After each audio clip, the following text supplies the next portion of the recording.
Okay. Hello, good afternoon.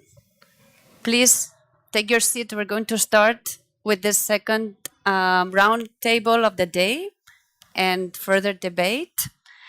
We are going to speak mainly in English because most of the speakers will make their presentations in English, although some of them will be in Spanish, so you will need translation maybe, some of you.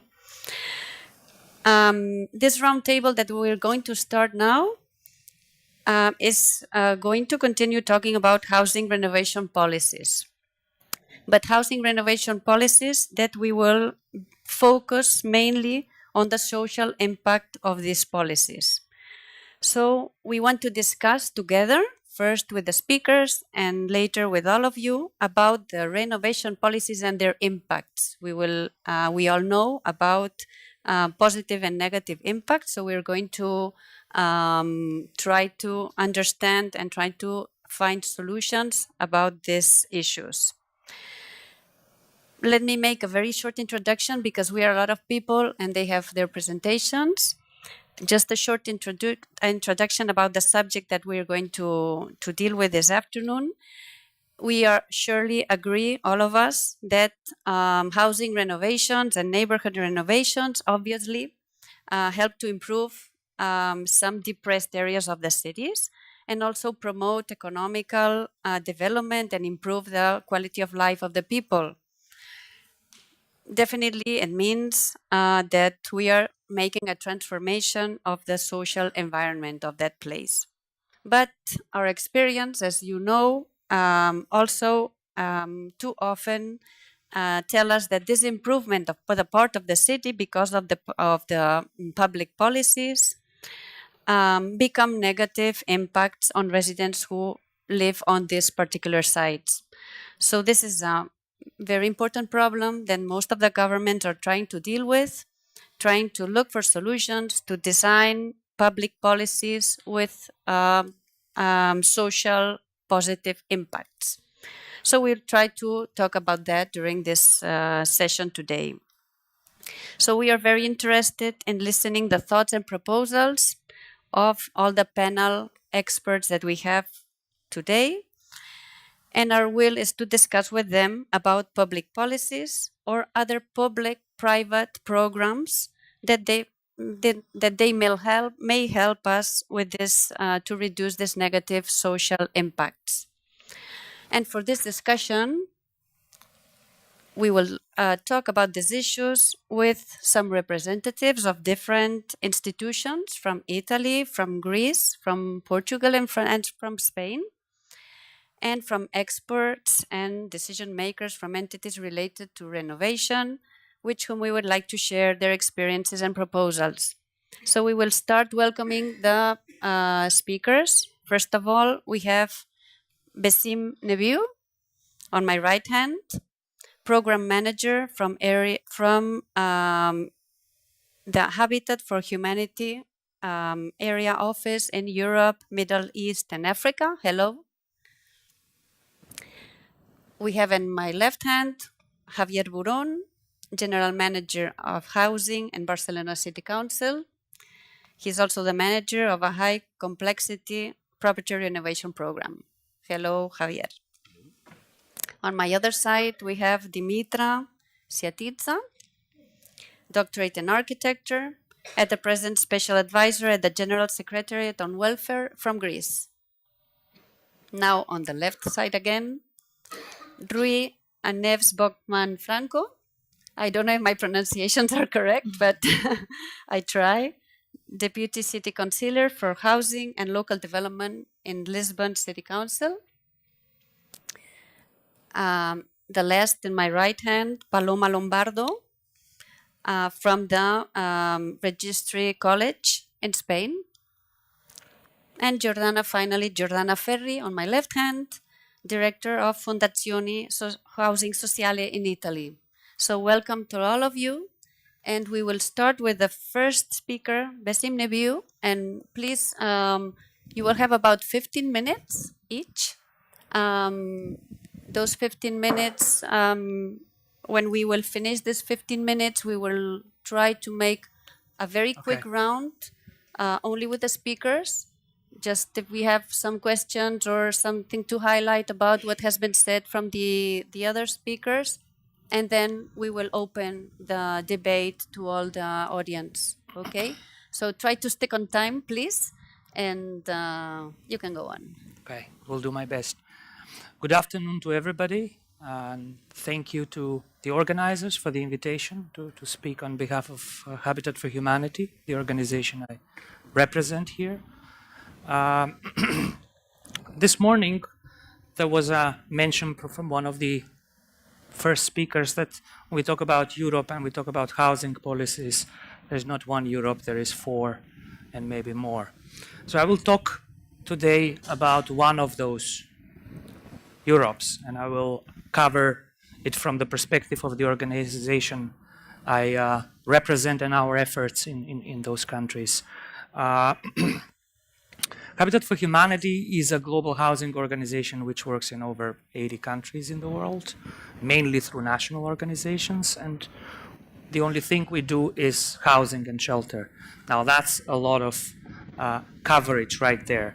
But in Europe, and in particularly in this continent or subcontinent of which we would call here Eastern Europe, we mostly deal with residential energy projects. This is the geography of one of those Europes, and as you can see, a lot of it is even not in the continent of Europe, and some of it is not in the area of the European Union. But they all have something in common, which is the right-hand picture. And that is a typical block of flats, which you can find in, Bucharest, or in Prague, or in Yerevan, or in Skopje. They were all built somewhere between the 50s and the 80s, during the time of the socialist state or public ownership, state ownership of housing, almost complete in most of those countries. And in the 90s, they were all privatized, almost 100% in all of these countries of this geography. So that sort of constitutes a little bit the background of where we come from, or the geographic context that we are talking about, is that when these apartments were built, the state paid for them. People got it for almost free, and most of the services and utilities were also free. They were also built en masse, fast, with a lot of hurry, let's say, and as a result, they almost have no energy performance features in them. They now constitute a large percentage of the housing stock. Yeah. And so in certain countries, there are up to 50%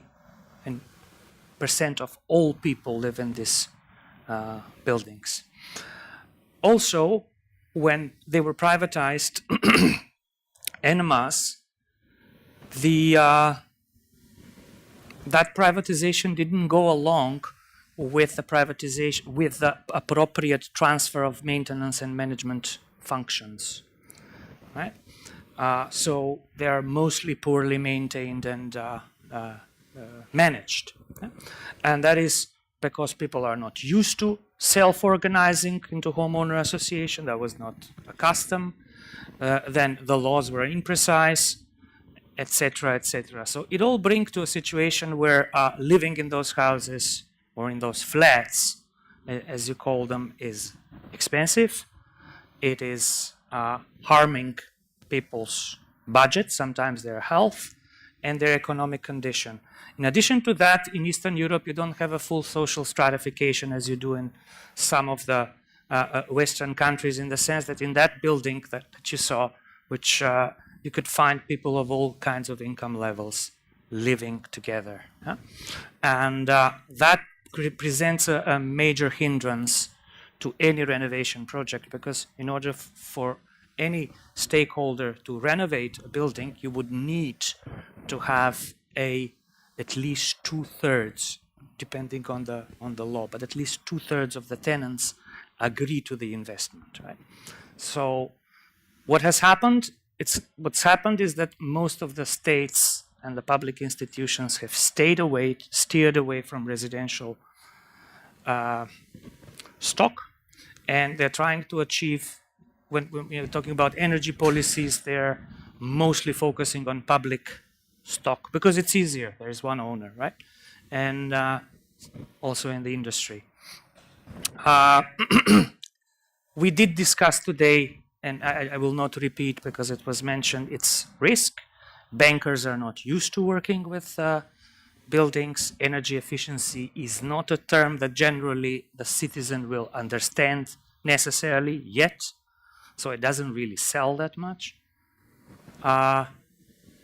So there are multiple stakeholders speaking multiple languages, and they usually don't speak to each other in that context. So here, what we are trying to do through our residential energy efficiency in low-income houses project, which happens in a number of countries of that geography of Eastern Europe, is we are trying to do what is doable, at the same time demonstrate certain successes, and advocate for specific systemic laws or regulations or policies to people such as you here, but also to central governments. Generally, what happens is that there is huge energy consumption in these buildings, which is why we talk about energy efficient renovation, because energy use is the single largest item in the build. These people own their flats. As I said, more than 90% of ownership. There is no social rental market in almost none of these countries, bar Poland maybe, where there is some. So there is high level of owner-occupied housing, and they don't pay rent, but they have to pay energy. And the energy bill is in the month of February, which is typically the coldest month. The poorer you are, the higher percentage of your income it is. And it comes up to 40% in certain cases. And we're talking about the heating bill, right? And there are low-income households in the same building where there are middle-income households in a lot of the cases, which sort of creates a building block, or it's something you need to overcome through working with homeowner association. Therefore, when we talk about building retrofitting, we always talk about energy retrofitting, because it doesn't make a lot of sense to retrofit the building and not make it energy efficient if you're talking from the perspective of the livelihood of the tenants who live in that building. There are variety of, this is sort of our attempt to describe the whole ecosystem. We call it ecosystem of intertwined players that are connected with with the building renovation, the residential building renovation. Our starting point is always working with homeowner associations, because in order for any investment to happen, they are the owners of the flats there.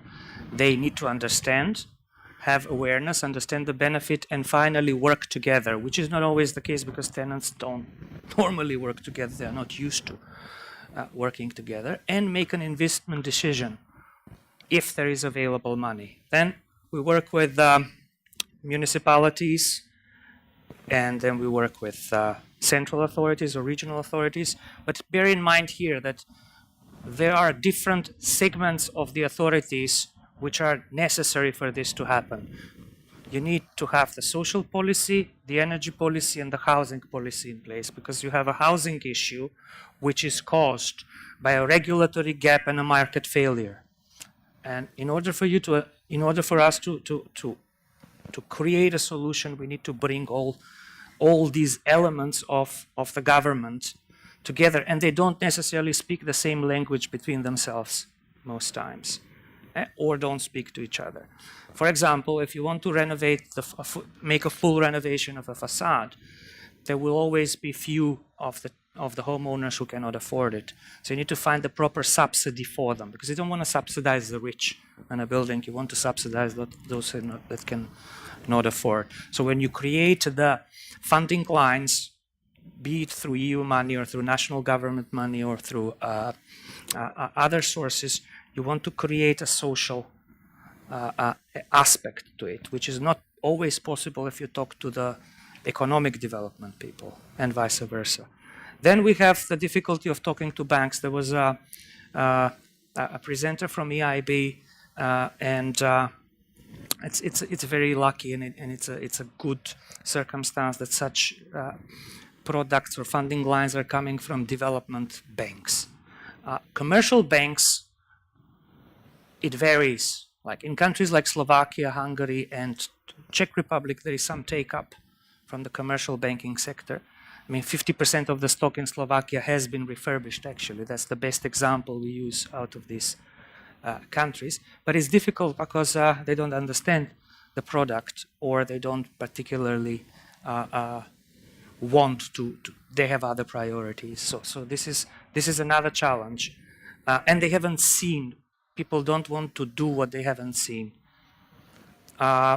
So bringing these players together is sort of what we are trying to achieve in the project. And what we do is, basically, this is an example. This is a city in Bosnia where we have actually measured, these are all buildings on a 3D map.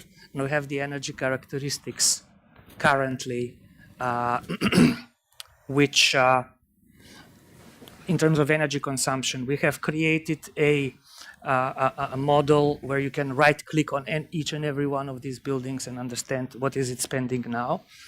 And also how much would it cost to do the 5 intervention, which would lead to a deep renovation, which would give you the size of the market. I mean, for this city, it would be 65 million euros to renovate all of those buildings. And then we have measures of how much energy it would save, how much CO2 it would save, how much NO2 it would save, and the PM particles. So we basically try to demonstrate, before we go to a policy response, we try to demonstrate on building level. This is a very small building, and this is typically how they look before and after. This is a building of 4 or 6 apartments.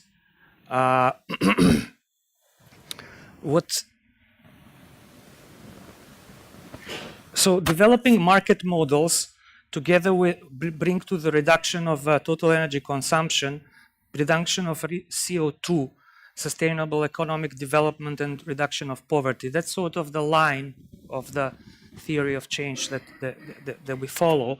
But in practical terms, different institutions and different people deal with each one of them. So it's our goal to facilitate. My main point, I guess, for this presentation today is that if there is no facilitation of these interactions, they will not happen by themselves. So it's a key role in order to create demonstration projects or create scalable impact, that there are champions and there are facilitators in the system. And what they need to do is improve banks' understanding, or the banking sector. This is not solvable through public money. It's too much money in most of our context. So if we were going to say that we will subsidize everything, we are lying to the people, and we don't want to do that. So we want to find a financial model which combines bank or commercial loan with targeted subsidy from the government agencies, also de-risk through improving legislation of homeowner associations, and create supply-side solutions such as ESCOs and utility company-based solutions where basically they would recognize a market and invest, which would bring to the renovation and take some risk as well. Yeah, so this is sort of, we try to do every single step of this process in a number of countries, and there are, as I said, Armenia, Bosnia, Macedonia, we have projects in Poland, Hungary, Romania.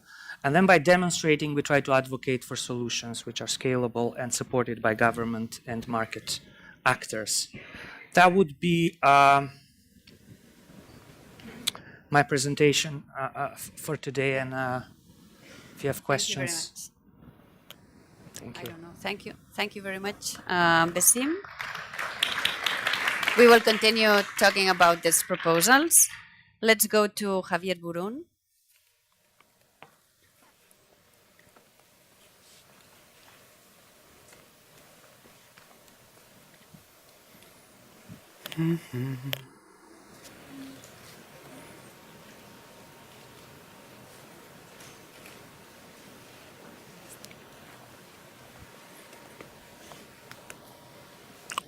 Hello, everybody.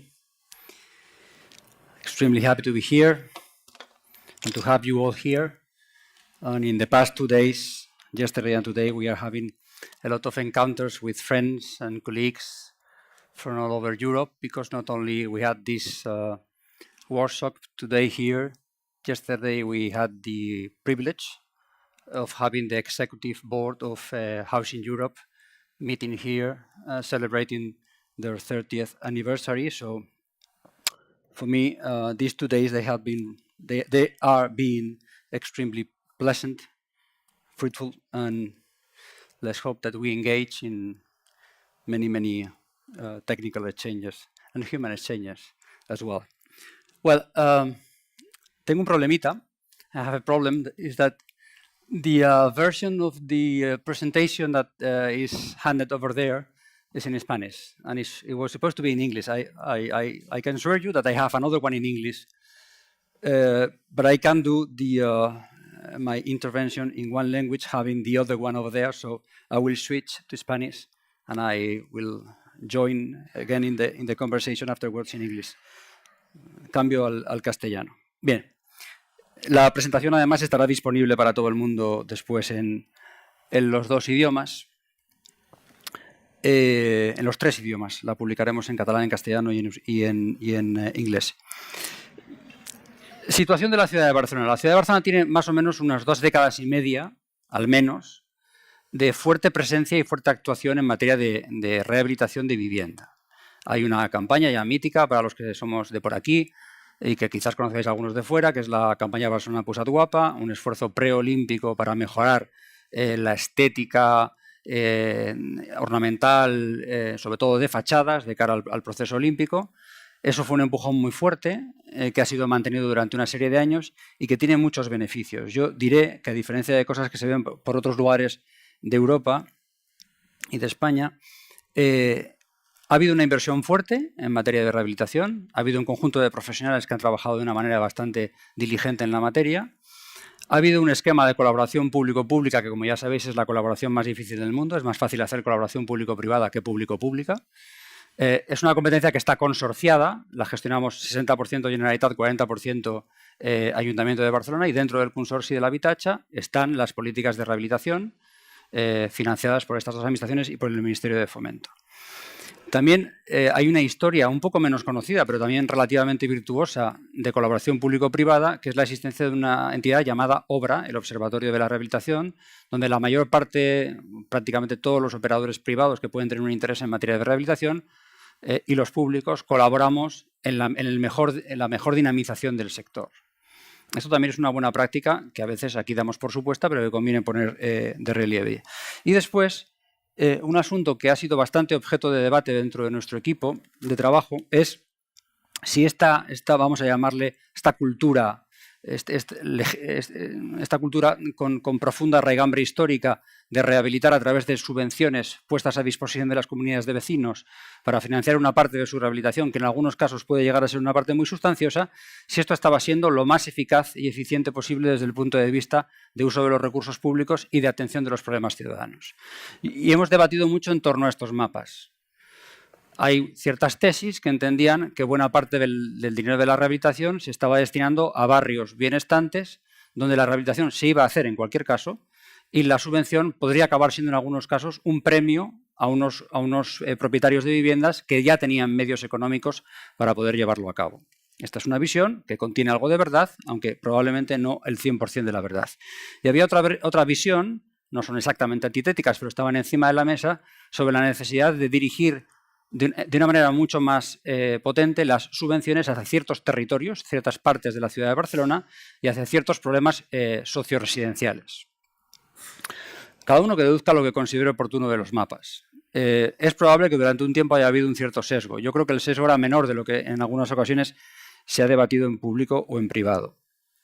Pero lo que sí es cierto es que lo que se nos pide hace unos años a los gestores públicos que trabajamos en estas materias es que hagamos un cambio relevante pasando de la cultura de la subvención a tratar de llegar a la cultura del convenio.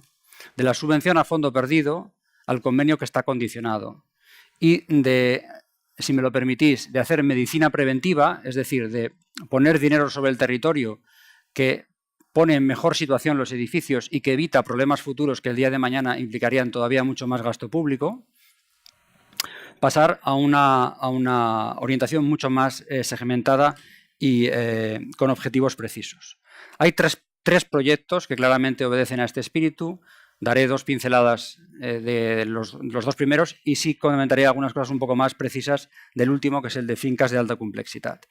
El programa de interior de viviendas se basa en la idea de que estamos ayudando a rehabilitar elementos comunes de edificios, al mismo tiempo que hay casos en los que hay interiores de viviendas, la parte propia de cada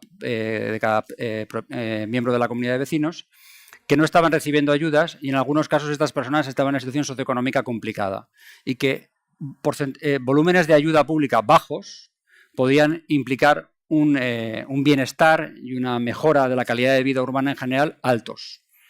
Nuestra intuición, que como veréis se ratifica ahí con los datos que vienen abajo, nuestra intuición es que había un grupo bastante importante de personas mayores, en muchos casos mujeres, que vivían solas, que tenían una vivienda en propiedad, con una capacidad económica media, pero con dificultades para la rehabilitación de sus fincas.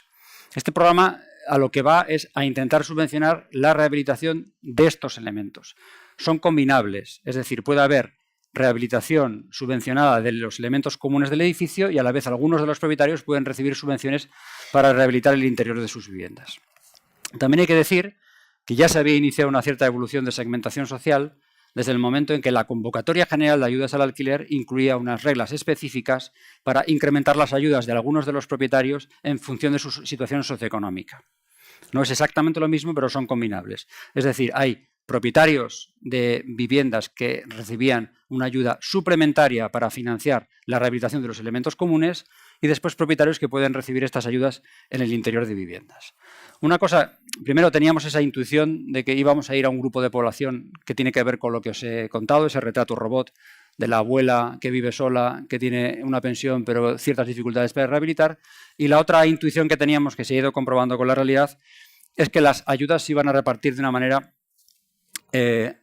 deseada por nosotros, relativamente homogénea, y en el que los agujeros que veis ahí en el mapa coinciden con las zonas de mayor renta disponible de la ciudad. Está ahí una buena parte del ensanche, el ensanche VIP, y está una buena parte de Front Marítim, que también tiene, ahí hay de todo, por cierto, pero que tiene zonas de niveles de renta altas. También teníamos nuestras dudas sobre si el lanzamiento de este programa lo íbamos a poder cubrir el año pasado. Salimos con 5 millones de euros, tenemos 821 solicitudes en marcha, hemos cubierto los 5 millones de euros y sabemos que el problema no será la inejecución. Bien, podría comentaros más cosas, pero de este programa daré esta pincelada y ya digo que el material estará a disposición de todo el mundo. Perdón, en combinación con esto, y que no aparece bien en esta presentación, creo. Sí. En combinación con esto, hay la decisión tomada este año sobre la necesidad de coordinar los equipos de trabajo de dos programas que no son lo mismo, pero que en lo que tiene que ver con rehabilitación de viviendas, de interior de viviendas, se comportan de la misma manera. En el caso de las viviendas a las que les ofrecemos medidas de fomento para que dejen de estar vacías y sean derivadas hacia el alquiler asequible, el programa de la bolsa de lloguer, más de la mitad de ellas, la verdadera necesidad es la rehabilitación y todas estas reciben ayudas. Hasta la fecha estábamos trabajando por métodos distintos con dos equipos diferentes estos dos sistemas y vamos a proceder a converger, de manera que utilizaremos equipos similares con procedimientos de trabajo similares para atender, digamos, toda la rehabilitación propia de interior de viviendas con independencia de si estamos hablando de interior de viviendas pongámoslo entre comillas, de público vulnerable, o interior de viviendas, pongámoslo también entre comillas, o un poco menos, pero bueno, de movilización de vivienda vacía hacia el alquiler asequible. Bien, ahora sí que voy al programa de fincas de alta complejidad, que supone un salto importante y que se basa en este primer estudio, un estudio de la Universidad Politécnica de Cataluña, de la UPC, en el que le pedimos que junto con expertos nuestros nos determinen algo así como una especie de matriz de vulnerabilidad socioespacial. Y les hacemos la pregunta: ¿en qué zonas de la ciudad es más necesario que tengamos una actuación en materia de rehabilitación especialmente reforzada? Y lo que nos marcan son los 444 edificios más vulnerables desde el punto de vista sociohabitacional. ¿Y qué entendemos por esto? Entendemos que son edificios que probablemente con las normas de la convocatoria de ayudas a la rehabilitación en la mano podrían recibir las subvenciones sin ningún problema, en teoría. Pero en la práctica son comunidades o no suficientemente bien estructuradas, o en la que la gente carece de medios económicos o de suficientes recursos cognitivos o relacionales, y tienen extremas dificultades para poder acceder a unas ayudas a las que tendrían derecho. ¿El planteamiento cuál es? El planteamiento es acompañarles de una manera específica, acompañarles en todo el proceso, acompañarles con un enfoque técnico, sí, pero también social, en el que estamos haciendo un trabajo que es en parte intervención sociocomunitaria, en parte fomento de la rehabilitación. Estas 444 fincas se distribuyen a lo largo de los barrios que son objeto del Plan de Barrios, que es un programa específico del Ayuntamiento para reforzar la inversión pública y el desarrollo endógeno en estas zonas. Espera. Aquí estamos. Y la metodología de trabajo es muy diferente a la habitual, a la que teníamos hasta la fecha en ayudas a la rehabilitación. ¿Por qué? Porque primero firmamos un convenio con una comunidad de vecinos al que le ofrecemos a esa comunidad la asistencia técnica, fundamentalmente jurídica, en materia de rehabilitación, con el objeto de llegar a firmar otro convenio el día de mañana en el que, de hecho, pondremos estas ayudas encima de la mesa. Es un proceso mucho más intensivo en mano de obra, en generación de confianza, se madura de una manera mucho más larga, está mucho menos vinculado a hacer una convocatoria, aprobar unas subvenciones, validar unas operaciones y pagar, pero nosotros entendemos que hay una serie de valores añadidos en tratar de evolucionar hacia una metodología de este estilo. Y alguno podría preguntar: ¿qué le queda a la convocatoria general? Porque si a la convocatoria general de ayudas a la rehabilitación, no nos engañemos, el montante de dinero que tenemos es el mismo y lo estamos repartiendo de maneras distintas, si a la convocatoria general, que hemos llegado a tener años de 30 y algo millones de euros, al montante de sobre 40 millones de euros al año de ayudas, le quitamos en torno a 12 millones de euros de fincas de alta complejidad y le quitamos, depende de los años, pero bueno, más de 8 millones de euros para interior de viviendas y para la bolsa de lloguer, la pregunta es: ¿esa convocatoria general que va disminuyendo significa que las administraciones públicas en la ciudad de Barcelona nos vamos a retirar de las zonas que no tienen problemas específicos desde el punto de vista territorial y social? Bueno, la reflexión, y algo se ha comentado esta mañana en la ponencia del Caballero del Bey y también entre pasillos, la reflexión creo que es que tenemos que estructurar cestas de financiación en la que haya recursos de los propietarios, subvenciones de las administraciones públicas, que en este caso no serán tan intensivas como en otros, y el recurso a la financiación externa de entidades financieras domésticas, y mientras estas no reaccionen, porque debo decir que de momento los debates existen, pero en la conclusión en productos financieros concretos no llega, pues seguramente tendremos que aprovechar las disponibilidades de financiación pública europea que sí están ahí encima de la mesa. Dificultades: probablemente el tamaño. El BEI y instituciones similares piden tamaños importantes. Y segundo, casar la lógica administrativa de la concesión o no concesión de subvenciones con la lógica financiera de la concesión o no concesión de créditos. Y esta es probablemente uno de los trabajos de frontera y de evolución que tenemos que hacer en los próximos años. Concluyo comiéndome solo un minuto más de lo que en teoría estaba destinado, explicando que lo que estamos es en un proceso de transformación, de cambio de paradigma, sin abandonar los valores añadidos y el acervo de las cosas bien hechas en el pasado, y tratando de desarrollar instrumentos nuevos que sí que somos conscientes que van a ser todos ellos mucho más intensivos en trabajo y en esfuerzo, porque o son o son financieramente más complejos o son socialmente mucho más complicados de gestionar. Y a vuestra disposición para el debate posterior. Muchas gracias, Javier. Gracias, Javier. We will move to Dimitra. It's your turn.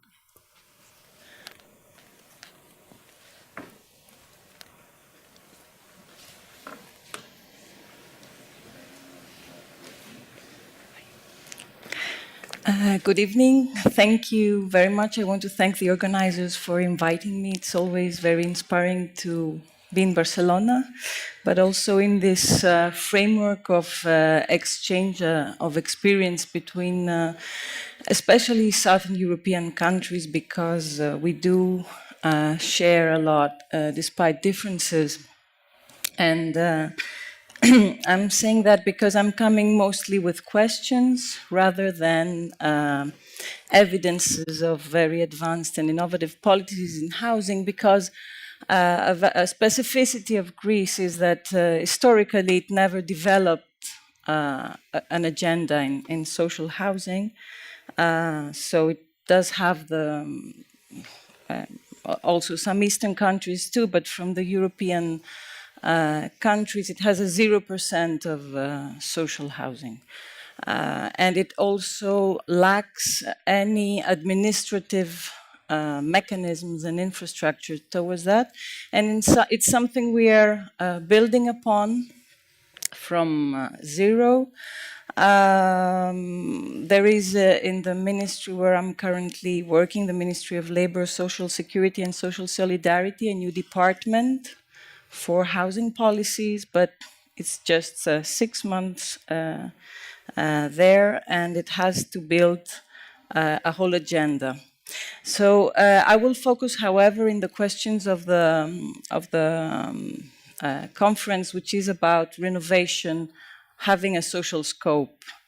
And I want to give you some figures and some information about the context, the Greek context, mainly from its capital, Athens. So, as I said, in housing and in building production, the main forces are private. In Greece, another specificity, it has always been small scale.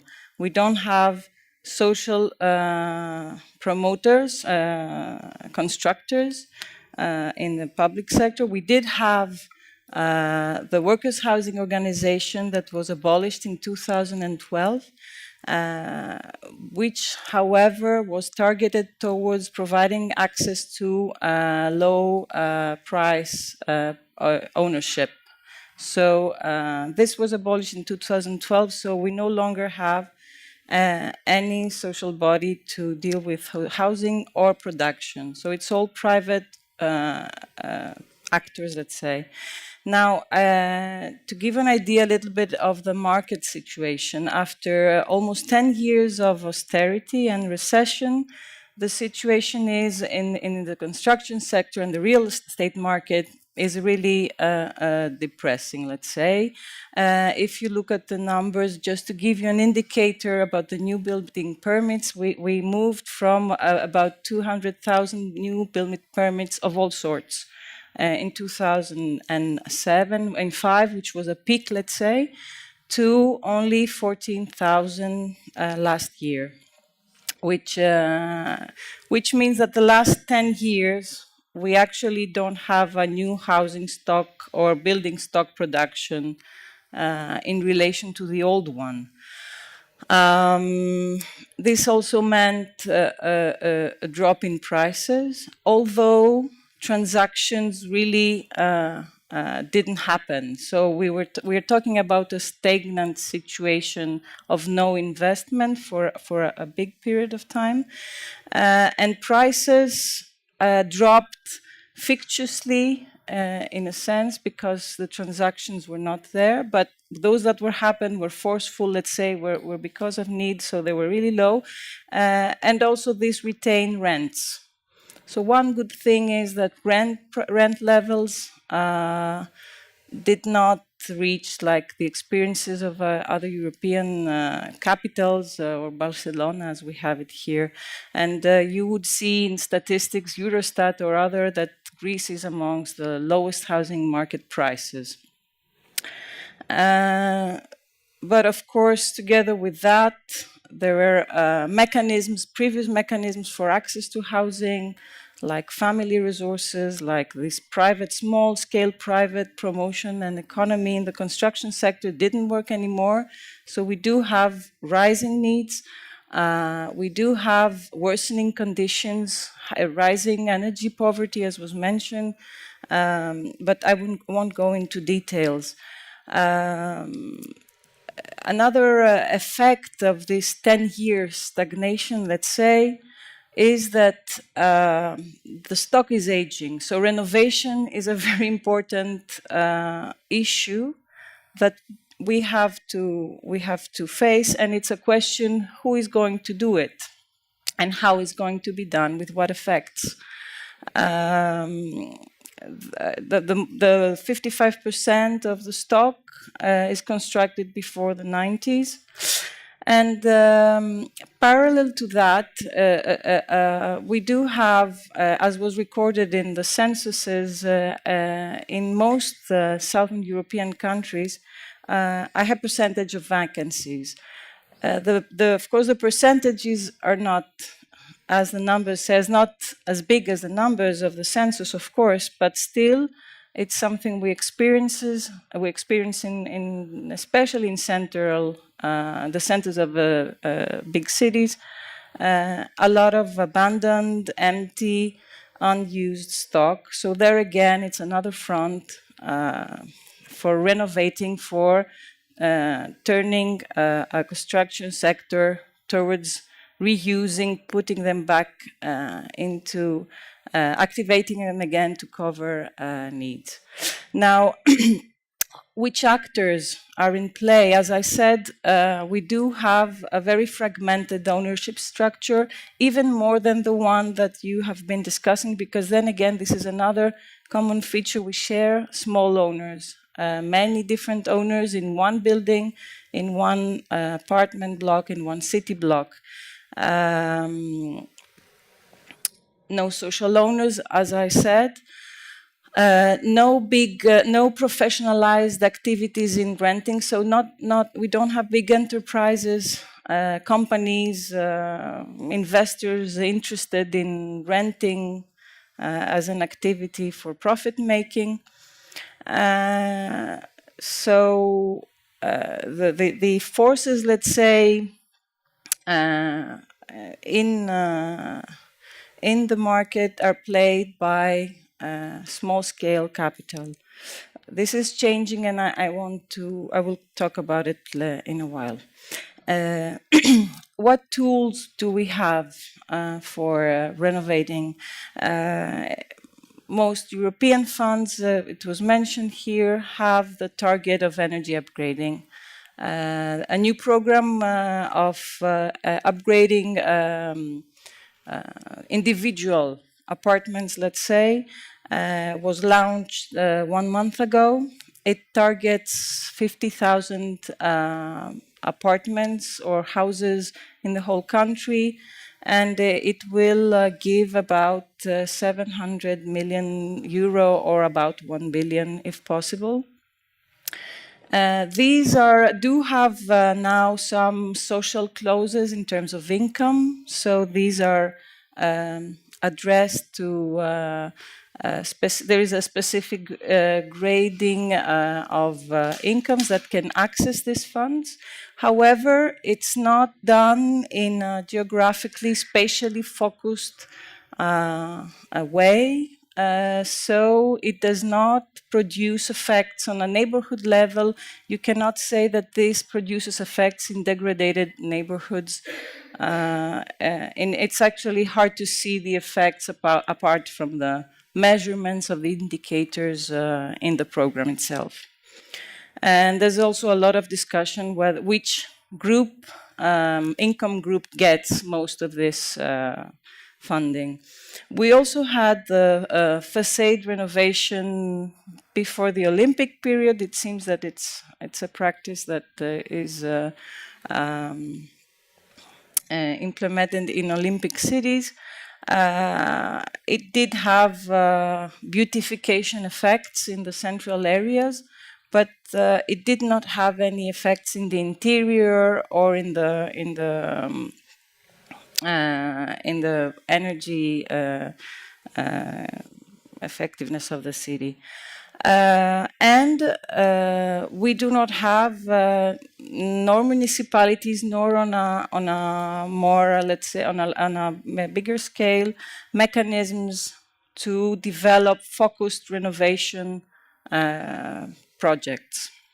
So neighborhood upgrading is not something that municipalities have developed as an intervention practice.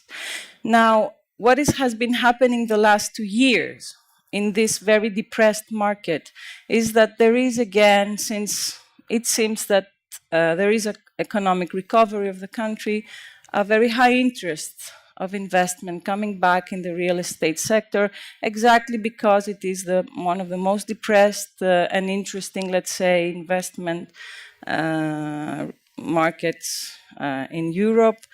It's also related probably to geopolitical events in the broader neighborhood in the Middle East.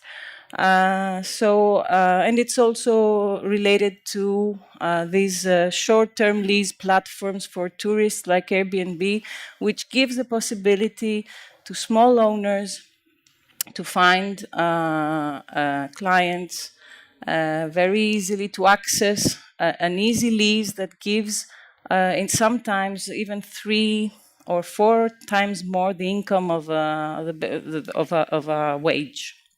So the truth is that for the last 2 years that this process has been booming in Athens and in other touristic areas. It has been a relief for small homeowners. It has given a way out. And it has been a process that has put in renovation a lot of unused or underused buildings, and it's a process that we see. We see it around us in the neighborhoods, even in very degraded areas. There are now you see tourists going around. You see renovation processes taking place. But this also has an effect in rents. And now people are being aware of that. Rents are starting to rise. And in some areas, students or low-income people living in the area can no longer find a place to live because it's no longer interesting for owners to get into the risk of renting their flat with a low rent. So this is a challenge. This is a challenge, let's say, and the question is what would be the role for the public, both mainly in the municipal and regional level, but also the central state, and how to mobilize different types of dynamics into this market, because this depressed real estate market would also be a good momentum for a public or third sector or non-profit sector to place itself. So just, I will very quickly go through to 3, let's say, directions and policy directions that we've been working on. The first is to provide empty buildings that belong to social security funds or the public bodies for public-public partnerships or public social partnerships. This is very new again. There's a call that has been made for the Ministry of Labor, and it calls for either other public bodies interested into empty buildings located in central areas of Athens to reuse them, or the new call that's just been launched for social third sector, let's say, bodies to propose social uses reusing, let's say, of empty building. The other thing is the process of a discussion, still in discussion, in very primary design phase, of a tool that would enable municipalities to intervene in the vacant stock and abandoned buildings. There are a lot of different interests in this type of tools. We could either think of just giving incentives for private capital to use this bill to enter into the market and use these buildings with no social clauses and not having the aspect of the social impact into that. Especially for central areas of Athens, there is the issue of the listed buildings and the high investment required to use them. But there's also the issue of the fragmented and dispersed vacant apartment stock that usually belongs to owners that cannot in themselves put them back to use. So we're actually discussing a little bit towards the example that Barcelona is also working to, how to make these agreements into a use that will give back some social surplus in the potential investment for innovation. So I'll go very fast. And the third one is how to open the way for an existing sector with third sector,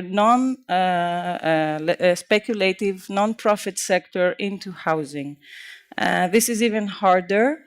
There are a lot of attempts, both bottom-up and top-down, to discuss which kind of incentives and which, let's say, help would give, would open space for such an activity when there is none, where there is no, let's say, experience and no previous examples of such. But it is a period that the social and solidarity economy is developing. There is a new framework. There are new funding tools for the social and solidarity sector. So also making use of some new tools from the energy, renewable and production policies, like the energy communities that have been recently instituted, which gives the possibility to communities of citizens, if we think of it in the urban environment, to come together and be producers of their own energy. So what we're working on and is how to put together these different tools available and give way, support this sector. So I'll stop here. Thank you very much, and there'll be time for discussion.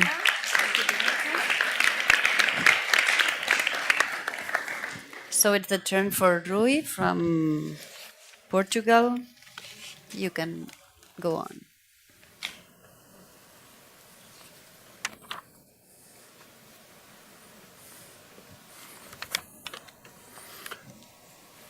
Hello, good afternoon to everyone. Couple of notes before starting the presentation. Thanks for the invitation. It's a pleasure to be here and to not only to contribute but also to receive such experiences, which are definitely useful for us. Second note is that today, the 25th of April, is the celebration of the Portuguese Democratic Revolution from '74. Which, among other very impactful and social changes, it created a new constitution that foresees housing as a social right as much as education, health, and social welfare. So I'll leaving some more global policy details on what's happening in Portugal for the future debate. I'm here to show a concrete example that myself and the municipality implemented a couple of years ago, and it is now strongly influenced what we are doing now at the citywide scale, both on public social housing, but also on the promotion of affordable private market and industry on renovation. So Lisbon, we've defined 11 years ago a map which is now part of the Lisbon Master Plan, which identified the deprived districts of Lisbon, although we call it the priority intervention districts. This includes most of the social housing stock, mainly built in the 90s to relocate the former slum areas of Lisbon, also as a result from the 70s and before of all the refugees from the former Portuguese colonies, civil wars. But also some other territories with illegal construction. Well, this is a map which overlaps social, economic, urban, and environmental deficits. And the experience I'll tell you about is like on your left. So on the very outskirts of the city, surrounded by a natural park, so a neighborhood which is 99% social housing, completely isolated from the urban city. It has now about 5,000 inhabitants, 1,500 house units, and from those, 1,000 of these, so 2/3 were renovated, were replaced, were rebuilt mainly in the 90s. The remaining 500 were still temporarily, houses built in the late 40s as temporary, so prefabricated with asbestos included, so with a very poor condition. So to start on all of this, on most of these districts in Lisbon, we, after a program that boosted and empowered the local organizations, typically the residents' unions, specifically this one, we've created a co-governance structure. So most of what you've seen is a result of an integrated plan designed and managed on this co-governance structure implemented between the city council, and the several civil society organizations in the neighborhood, and especially and almost like presided by the residents' union. This was a large intervention plan funded by ERDF on this Eco District program that we've concluded in 2014, but to which I will just describe 3 main activities of the around 65 different parallel activities which happened. So some of those was physical investment, but also a lot of this was social, cultural, and educational interventions. So the first one, and this decided with the community, was that the buildings, the 1,000 units built in the 90s, needed some deep retrofit. They were built like other examples here today, that they were built very fast, and so not with the best quality, and so with a lot of infrastructural problems, but also with a very poor quality and inner comfort of the house units. And so the main decision made by the residents was that the money available should be spent in the best way in order to improve the conditions of all the 1,000 families, and not just very much just a few. And so we developed together mainly 2 technologies that one kind of existed, and it's kind of common sense, which is new, very efficient windows, which we've understood with them that is a very efficient way to drastically improve the performance of the house, keeping the tenants inside, and with something which is measurable and palpable. So on this map, you can see the 1,000 units, which is basically like multi-family buildings.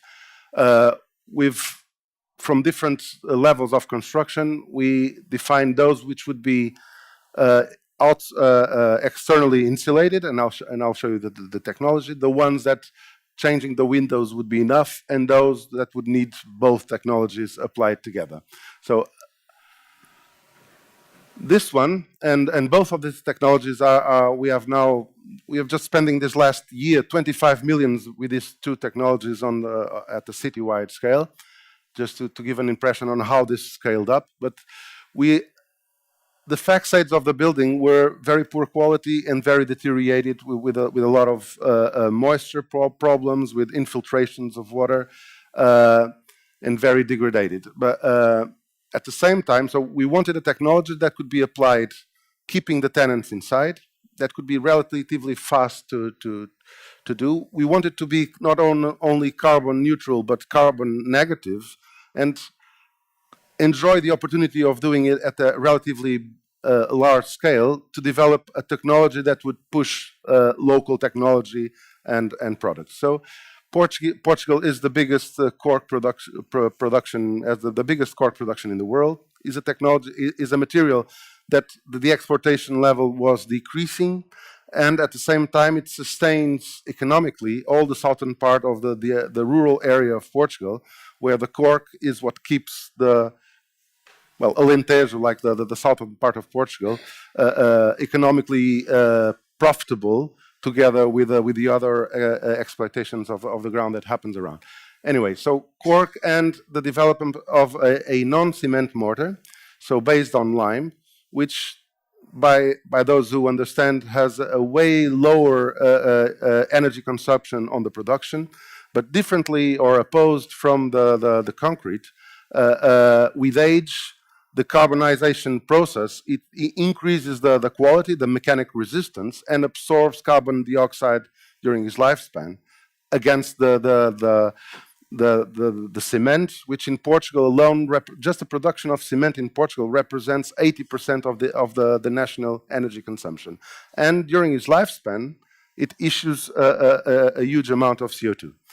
So we have basically a technology which is now which was implemented in all of these buildings, that at that time we were managed to do it by 38 euros per square meter. Now we are doing it under 30, so competitive to the traditional external installations, composite insulation systems based on fossil fuel.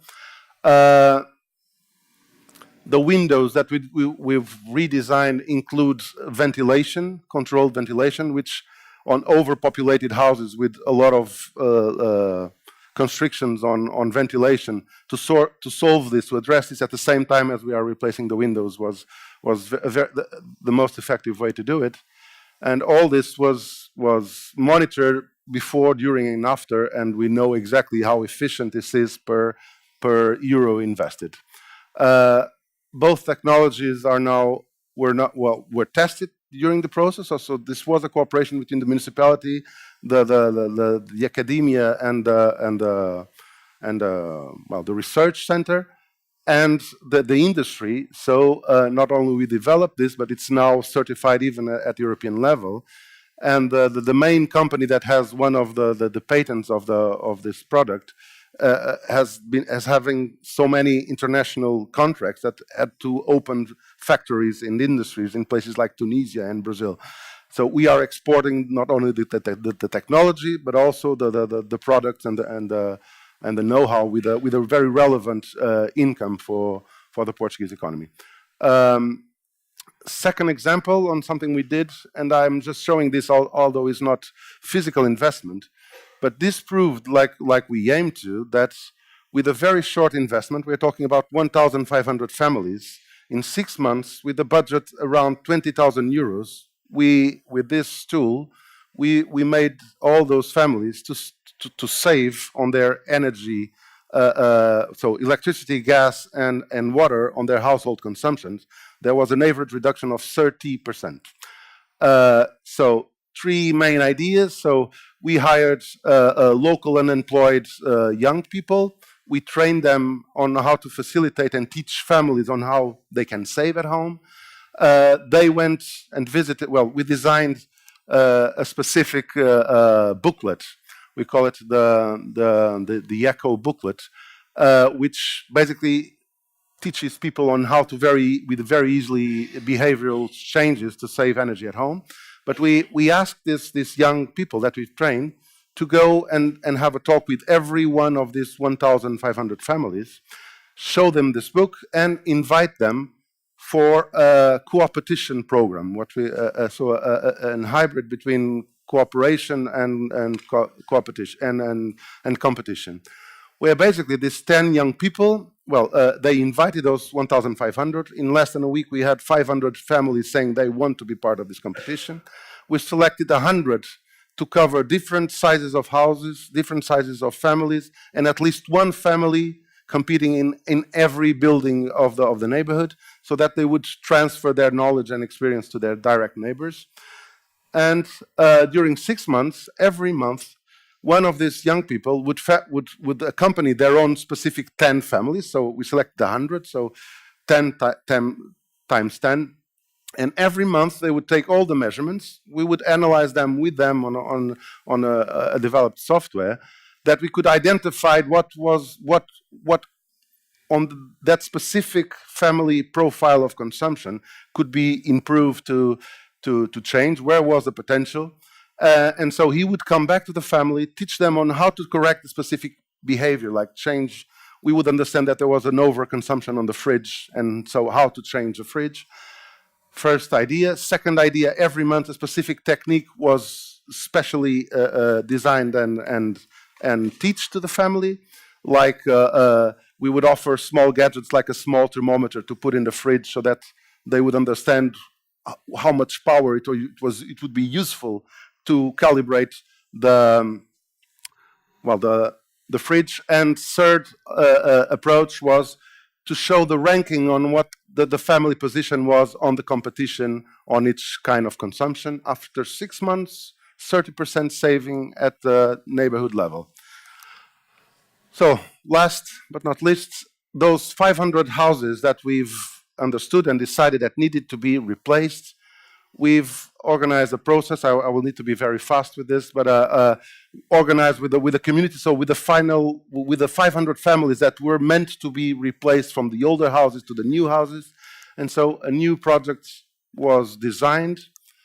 So this is just a couple of pictures on what the neighborhood looked like before. So those very, very small houses, 3 by 7 meters wide, with families living there since '48, so third generation. So we've learned, and that was the municipal purpose on this discussion, was we've learned what went wrong with building so fast in the 90s. And so we know that the energy efficiency deficits, the lack of inner comfort, the huge consumption on maintenance and operational, like not only from replacing families in the flats, but also the huge expenditure that the city has on. We have, like, just to give you an idea, about 50 million euros a year that the city spends on maintenance of the elevators, of the lifts inside the social housing. So we wanted to invent a new form of design of social housing that would prevent all this to happen. So basically we defined 4 phases, so that every family, because it was their wish to stay in the neighborhood, would be replaced, never needing to leave the neighborhood.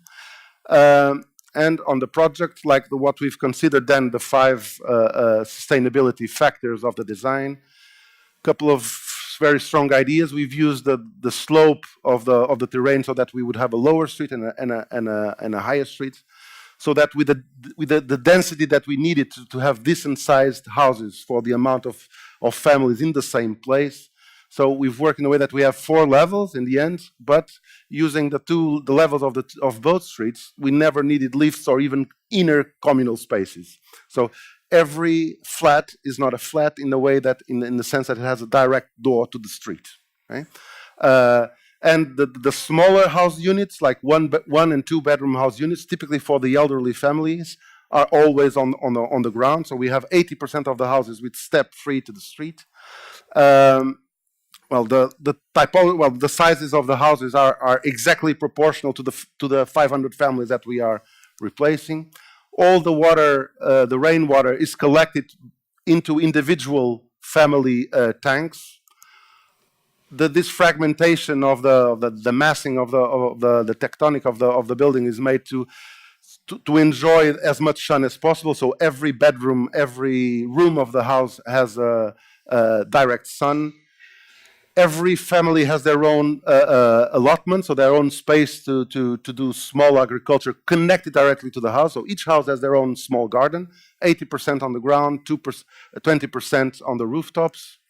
So 80% step-free from the street. Every house has their own individual solar panel. We decided not to have gas infrastructure so that the houses run fully on solar power and electricity. Not losing time with the blueprints that you can get the presentation after. A couple of relevant innovations. So the bathroom is designed in a way that has natural ventilation, so no moisture problems, no mechanic ventilation. At the same time, we have a fully accessible bathroom in the way that we use the space that could be used with a bathtub to do the rotation and the transfer from the wheelchair to the loo. We've saved 15% water consumption just by connecting the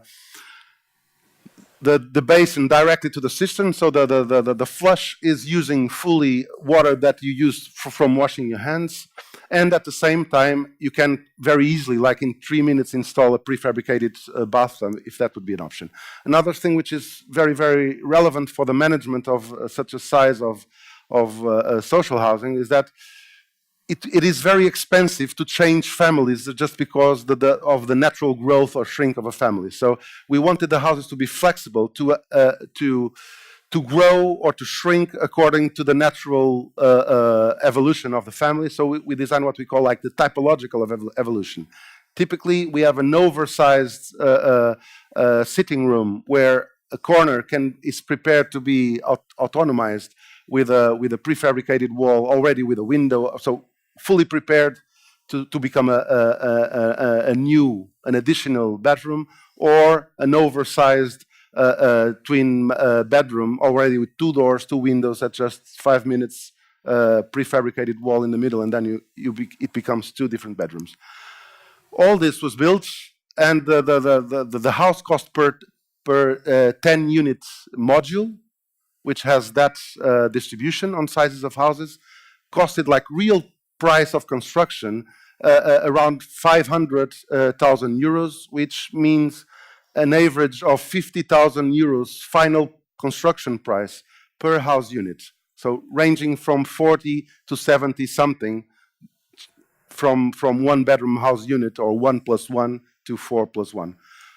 So this was the 3Ds before the construction.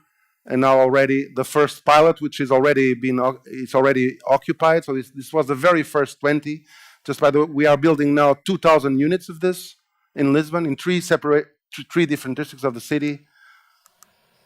And well, sorry if I took too long. Thank you very much. Thank you very much.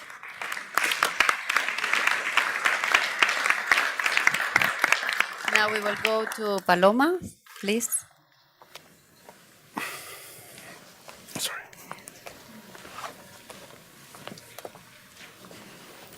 ¿Qué tal? Muy buenas tardes a todos. Yo me llamo Paloma Lombardo, vengo desde el Colegio de Registradores de la Propiedad y desde el punto de vista que les voy a ofrecer, en primer lugar debería contar que somos los registradores de la propiedad, porque es una institución que, si estamos aquí muchas personas de diferentes nacionalidades y países, formamos parte de la estructura interna del Estado y, a diferencia de la mayoría del público que está aquí, que colabora, yo formo parte, yo soy funcionaria, dependo del Ministerio de Justicia, y el registro de la propiedad en España aparece por primera vez en 1861 y es el instrumento que tenemos para controlar o para reflejar el suelo y todas las vicisitudes que sobre él ocurren. Es decir, tanto si es de dominio público como si es de dominio privado. Por ello, a lo largo de esta jornada hemos estado viendo cómo desde los diferentes ámbitos de la Unión Europea y tanto a nivel de España, las diferentes políticas que son necesarias hoy en día. El tiempo cambia, las sociedades cambian y las necesidades también. A nivel mundial, europeo y sobre todo aquí estamos saliendo a día de hoy de una grave crisis que se ha cobrado sobre todo muchas víctimas en el ámbito urbanístico, desde un doble punto de vista, es decir, necesitamos una vivienda digna desde un punto de vista físico, pero también necesitamos que todas las personas que no pueden acceder ni tienen medios económicos no puedan ser expulsados de su vivienda. Todas las ponencias hasta ahora han sido gratamente técnicas y fructíferas. Me ha gustado especialmente, quizás porque la entiendo más y la considero más próxima, la de Javier Burón. Me parece que refleja exactamente la situación actual urbanística y física de las ciudades con todas sus necesidades. Por ello, lo que voy a hacer aquí ahora es intentar traducir de una manera muy breve posible a lo que es el ordenamiento español, porque entiendo que cada país tiene su normativa diferente y no tiene ningún sentido andar con temas pormenorizados.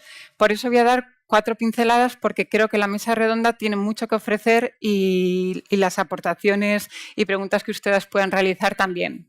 En primer lugar, voy a empezar con una serie de datos. En España somos quizás más peculiares respecto del resto de la Unión Europea, como ya ha quedado patente, en cuanto a lo que es el derecho de propiedad. El derecho de propiedad en Europa ronda el 70% de las viviendas en propiedad, mientras que en España estamos en el 78%, perdón. De la misma manera nos ocurre con los arrendamientos. En España el arrendamiento ronda el 10%, mientras que en el resto de Europa alcanza el 19 y pico %. Esa es una realidad que ocurre ahora mismo en España. Otra realidad que hemos estado viendo a lo largo del día es todo lo relativo a las viviendas. Existen 2 grandes campos de actuación en materia de viviendas. Por un lado es toda la regeneración y necesidad de regeneración urbana y por otro lado el grave problema social de las viviendas vacías. Las viviendas vacías y desocupadas pertenecientes a entidades bancarias asciende a día de hoy a un porcentaje, pues si la vivienda vacía en España es un porcentaje del 19,04%, tenemos unos 3,5 millones de viviendas vacías en España. Gran parte de esas viviendas vacías pertenecen a entidades bancarias y por ello las actuaciones en materia de viviendas y de políticas sociales en materia de urbanismo tienen que ir enfocadas a estas 2 realidades de vivienda, la necesidad de regeneración física que ya hemos visto y la necesidad de que esas viviendas que están desocupadas no se vayan depreciando a lo largo del tiempo y puedan estar en el tráfico jurídico, sobre todo protegiendo a los colectivos más vulnerables. En primer lugar, y por seguir con el hilo de todo lo dicho acerca de la regeneración urbana, son innumerables las políticas, impresionantes las diferentes políticas que hay. En cuanto a la regeneración, la cuestión es cómo evitar que una vez esas políticas ejecutadas se pierdan, se deprecien, escapen un poco fuera del control de esa inversión tan grande que se ha hecho, cómo puedan ser consideradas un gran objeto de inversión que produzcan seguridad en el tráfico jurídico y seguridad a los habitantes. Por ello, desde el registro de la propiedad hay 2 medidas que son fundamentales. Siempre que una persona declara una obra nueva o la transmite o se hacen grandes promociones, es obligatorio que se acompañe siempre el certificado de eficiencia energética. Ese certificado de eficiencia energética, así como el libro del edificio, que ya venía regulado por una ley de 1999, nos permiten 2 cosas fundamentalmente. Una de ellas es la seguridad. El hecho de que esté depositado en el registro de la propiedad significa que en el futuro la vida que ese inmueble tenga puede ser conocido por cualquiera que tenga interés en adquirirlo. Es decir, si yo quiero saber en qué situación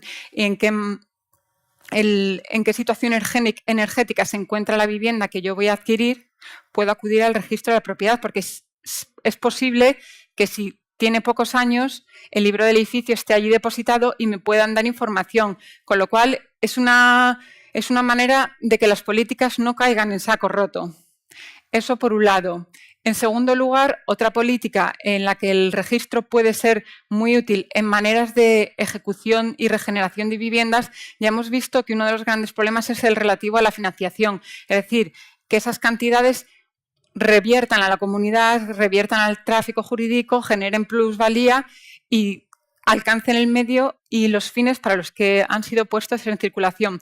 Por ello, una cosa que nos gusta, o por lo menos sí que vemos a menudo, es la Ley de Subvenciones del año 2003 ya contemplaba que siempre que muchas veces sobre una vivienda se haya dado una ayuda pública, se refleje en el registro de la propiedad, digamos, que como una carga afecta a esa vivienda, que toda persona que vaya a adquirir la vivienda sepa que esa vivienda ha estado incursa en un procedimiento de regeneración, que ha recibido unas ayudas públicas y que en el caso de quien no cumpla el destino para el que fue concedida dicha ayuda, puedan tomarse medidas sobre la propia vivienda. ¿Por qué? Porque es una manera de no perderle la pista al capital invertido y de que la gente no pueda especular con ellas. En segundo lugar, y aunque les resulte extraño, para ir acabando, porque así es, quiero hablar de las viviendas vacías. Las viviendas vacías son a día de hoy, como ya hemos dicho, un gran problema. Primero, por la necesidad de muchos colectivos de una vivienda digna. En España tenemos 3 millones de personas consideradas con discapacidad y 5 millones de personas mayores de 65 años, lo que nos provoca una situación que son colectivos especialmente vulnerables y, sin embargo, siguen teniendo derecho a una vivienda digna. Con lo cual, una de las grandes medidas sería acceder a esas viviendas vacías a través de alquileres sociales y que esos alquileres sociales puedan controlarse no solo a través de pequeños contratos que se van disipando, no, sino un acceso al registro de la propiedad donde está inscrita la casa de la existencia de ese contrato de arrendamiento social. ¿Por qué? Porque existiendo un contrato de arrendamiento inscrito en el registro nos dirá quién es la persona beneficiaria, en qué situación de vulnerabilidad se encuentra, si es discapacitado, si es mayor de 65 años, también en las familias monoparentales, en las víctimas de violencia de género. Entonces, nos dirá quién es el sujeto que está percibiendo la ayuda. En segundo lugar, nos hablará de la renta, de la duración. Nos hablará igualmente de los derechos y obligaciones que tiene cada una de las partes, como arrendador y como arrendatario en el caso de que sea una entidad de crédito. Por eso, el registro de la propiedad tiene que empezar a cobrar más peso en el sentido de... Hemos hablado de uno de los grandes problemas, es la financiación, la complejidad y la ejecución de las políticas. Por eso creo que hay que, a día de hoy, empezar a utilizar los mecanismos que tenemos en todos los ámbitos, darles un vuelco de la manera que más utilidad y servicio público puedan generar. Asimismo, sí que me gustaría mencionar una cuestión y una figura que me parece muy importante y muy inteligente que hay aquí en Cataluña, que no la hay en el resto de las comunidades autónomas, que es la figura de la masovería. ¿La masovería en qué consiste? Pues me parece que es ahora en cuanto se lo expliqué, una manera muy simple y a la vez muy rentable de obtener los resultados de regeneración, sostenibilidad y vivienda digna. La masovería consiste en que se celebra un contrato de alquiler sobre una vivienda, pero el arrendatario, la persona que ocupa la vivienda, no estará obligado a pagar una renta en dinero, sino a hacer determinadas reformas u obras de mejora. Me parece que es una buena medida, que a día de hoy se cuentan con muchos profesionales, muchas posibilidades de transformación y creo que es una gran medida, ya que uno de los grandes problemas es la financiación, la materia que existe con impuestos. Entonces, al estar hablando de un trabajo y de un capital humano o industrial, puede tener una facilidad más fácil y una acogida mucho mejor por muchos sectores, favoreciendo asimismo una economía más local desde el punto de vista de todo lo que son infraestructuras, es decir, albañiles locales, gente de la construcción que se encuentren en un ámbito cercano al que se encuentran situadas las viviendas. Y ya con esto pues voy a terminar porque, como ya les he dicho, formamos parte de una estructura muy concreta dentro de España y creo que hay que mirar un poco más allá de las políticas europeas y todo lo que tienen que ofrecernos los diferentes compañeros. Así que muchas gracias. Muchas gracias, Paloma. Muchas gracias. And we will go to the last presentation. It will be Jordana Ferri. Thank you. Okay, thank you. Good evening. Hi, thanks for the invitation. We are delighted to be here. Also is in Italy is a holiday today because it's our liberation day from the Second World War. And our presentation is very different to the other because firstly, we are a private organization. And secondly, I focus my presentation on building renovation and urban regeneration. It means I don't speak about efficient or energy efficient. Also, for us, it's a very important issue in our project. Okay, let's start. Fondazione Housing Sociale is a private organization started in 2004. Thanks to the vision of Fondazione Cariplo. Fondazione Cariplo is an important bank foundation. We have developed a new model for Italy based on sustainability and social responsible investment. Our goals are to structure financial instruments to set up projects without grants, to convince more public and private institutions to take part in projects, and to promote a new way of living, collaborative housing model. The idea was to create a platform to raise awareness of social housing in Italy, to enable its implementation all over the country, to increase expertise in the field and make this type of project a standard model. As the slide shows, we operate mainly with a private national fund called Fondo Investimenti per l'Abitare, Housing Investment Fund, which has reserved of 2 billion euros. We are currently developing 20,000 homes all over Italy. So what do you mean when we say social and collaborative housing?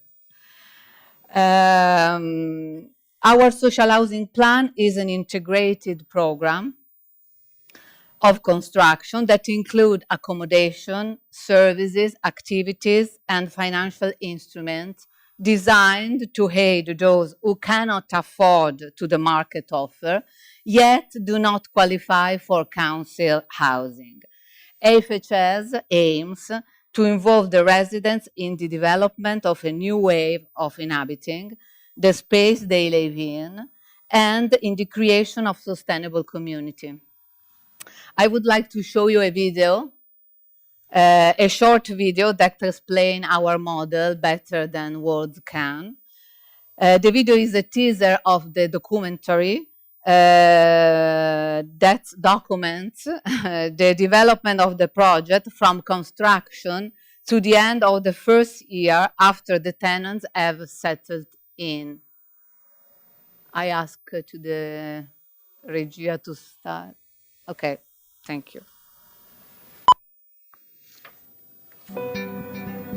Ci siamo quasi, andiamo. Andiamo, ma guarda. Ma io non so, non ho emozioni in questo momento, veramente. Perché? E non so com'è, se è bella o brutta, cioè è la prima volta, hai capito? Ho 45 minuti per visitarla, adesso cosa devo fare? È una bella vista, Ciao casa. Casa, era salutando la casa. Questo progetto nasce da una domanda. È possibile con lo stesso budget realizzare un bel pezzo di città dove io vorrei abitare? La casa è il luogo in cui stai bene, no? Le persone hanno bisogno di una casa, per avere una famiglia, per coltivare i propri interessi, per crescere anche professionalmente, e questo in questo momento non c'è in Italia. Ma cosa c'è di mezzo tra il sogno, l'utopia e il fatto compiuto?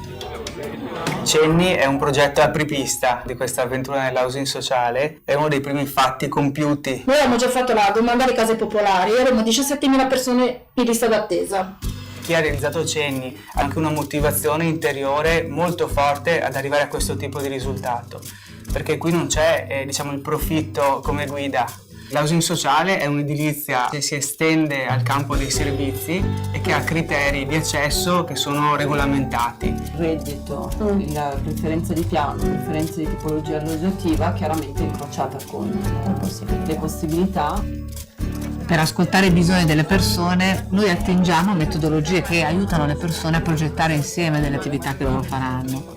Le persone devono partecipare a degli incontri di preselezione nei quali noi spieghiamo quale sarà anche il loro impegno, che poi è focalizzato soprattutto nella gestione degli spazi comuni. Qui a Cenni c'è sempre qualcosa da fare, lezione di ballo latinoamericano piuttosto che il crossfit la domenica mattina. Siamo trascinati uno con l'altro, cioè ci divertiamo a creare delle situazioni nuove, a vedere di risolvere magari dei piccoli problemini, ognuno da quello che ha.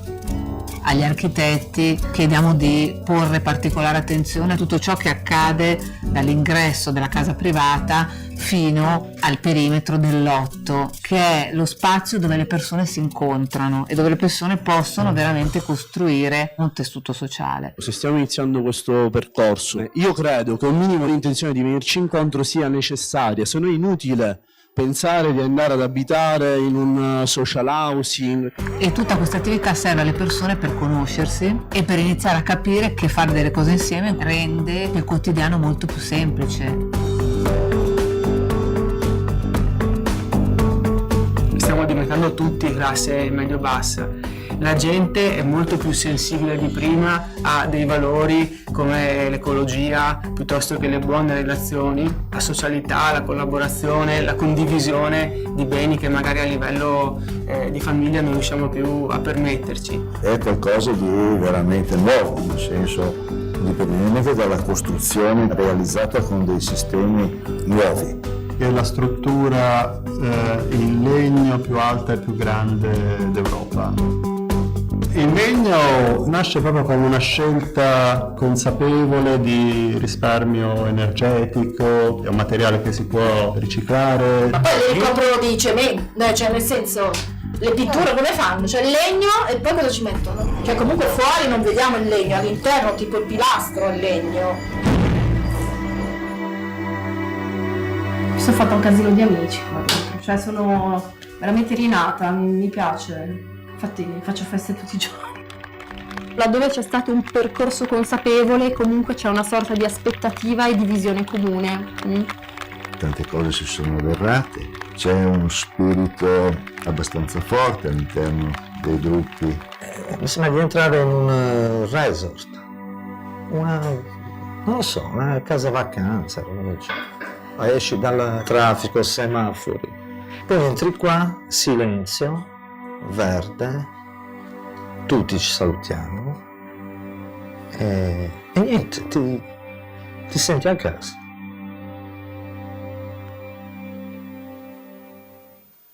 Okay. Let me briefly let me briefly explain the main criteria of our works. There is a new developing culture for living in an alternative way, both in private and state housing. This is an active and collaborative experience, which we technically call well-being, in which people organize themselves to change and improve certain aspects of their lifestyle. The result of this interaction brings about not only a more sustainable activity, but also generate good value for the neighborhood. To achieve this, it is important to research and make available all sorts of platforms to teach individual people and groups to join in and take an active part in events and face any problem in their neighborhoods. This slide represents the transition for the nuclear house view, in which all functions are close together in one space, towards a more open view where the borders of the apartment open onto a semi-private spaces shared with neighbors. Okay, I finished my general introduction, and the project I'm showing you are all located in problematic central areas of the city that have either lost their original vivacity and that have significant social problems. Habitat Giovani is one of that. Habitat Giovani is a project started in 2012, consists of a reuse 207 empty public flats. Habitat Giovani is a project that has answered at least 3 issues: to reuse empty public flats located in next public buildings, to provide affordable housing to young people, and to engage small construction companies in financial crisis period. What does the project consist of? ALER, Lombardy Agency for Social Housing, provide 200 flats to our fund. Before this project, the flat had been proposed at auction many times without success. The apartment couldn't be rented because they needed refurbishment and ALER didn't have the economic resources to do it. The apartments are distributed in various different buildings. ALER received stock option from the fund, which it can sell after 8 years. The formula was rent to buy, because our fund work, the difference between the public and the private is that our fund work with the revenues, not for grant. And in every our project, we have to do a balance between the social impact and the revenues that our investor wanted for give us the money. The formula, in this case, was rent to buy, with 10% of the flat value paid upon signing the contract, after which the buyer pay an installment composed 50% of rent and 50% for future purchase. The monthly sum of rent and deposit is 30% less than the market rent in Milan. For example, the installment for 70 square meters flat is 500 euros per month. And this installment, in this installment, there is also the deposit for the future purchase. The first difficulty that we had was to find a suitable contractor. We are used to working with big companies, and our organization had to follow a complicated procedure because our fund is monitored by Banca d'Italia. However, for a big company, the restoration of lit flat distributed in different parts of the city is very inefficient. At the same time, working with a small company is impossible for the fund. To resolve this problem, we made an agreement with the Association of Small Contractor Companies, thanks to which we could have bought a standard contract and a paperwork and suitable companies for this kind of refurbishment. The flatware is a very bad condition and had been empty for many years. So they were not presentable to people who are not able to imagine an apartment after refurbishment. We were not sure to able to allocate the flats. The premise was not favorable, as you can see. To overcome this obstacle, we organized the process. Candidate would meet an architect twice to see the layout changes together. It wasn't possible to completely change the layout, but they could choose the material and some details. After the meeting, they could view the flat with the architect. In the flat interior, demolition work had already been done, as we thought it was better to see a bright, tidy, empty space rather than a dark, smelly, and set apartment. Usually, as explained at the beginning of my talk, and as you can saw in the video, we try to build a neighborhood network. In this case, as the tenants don't live in the same building, we help them to set up a virtual network and encourage them to share and propose the initiative for their neighborhood.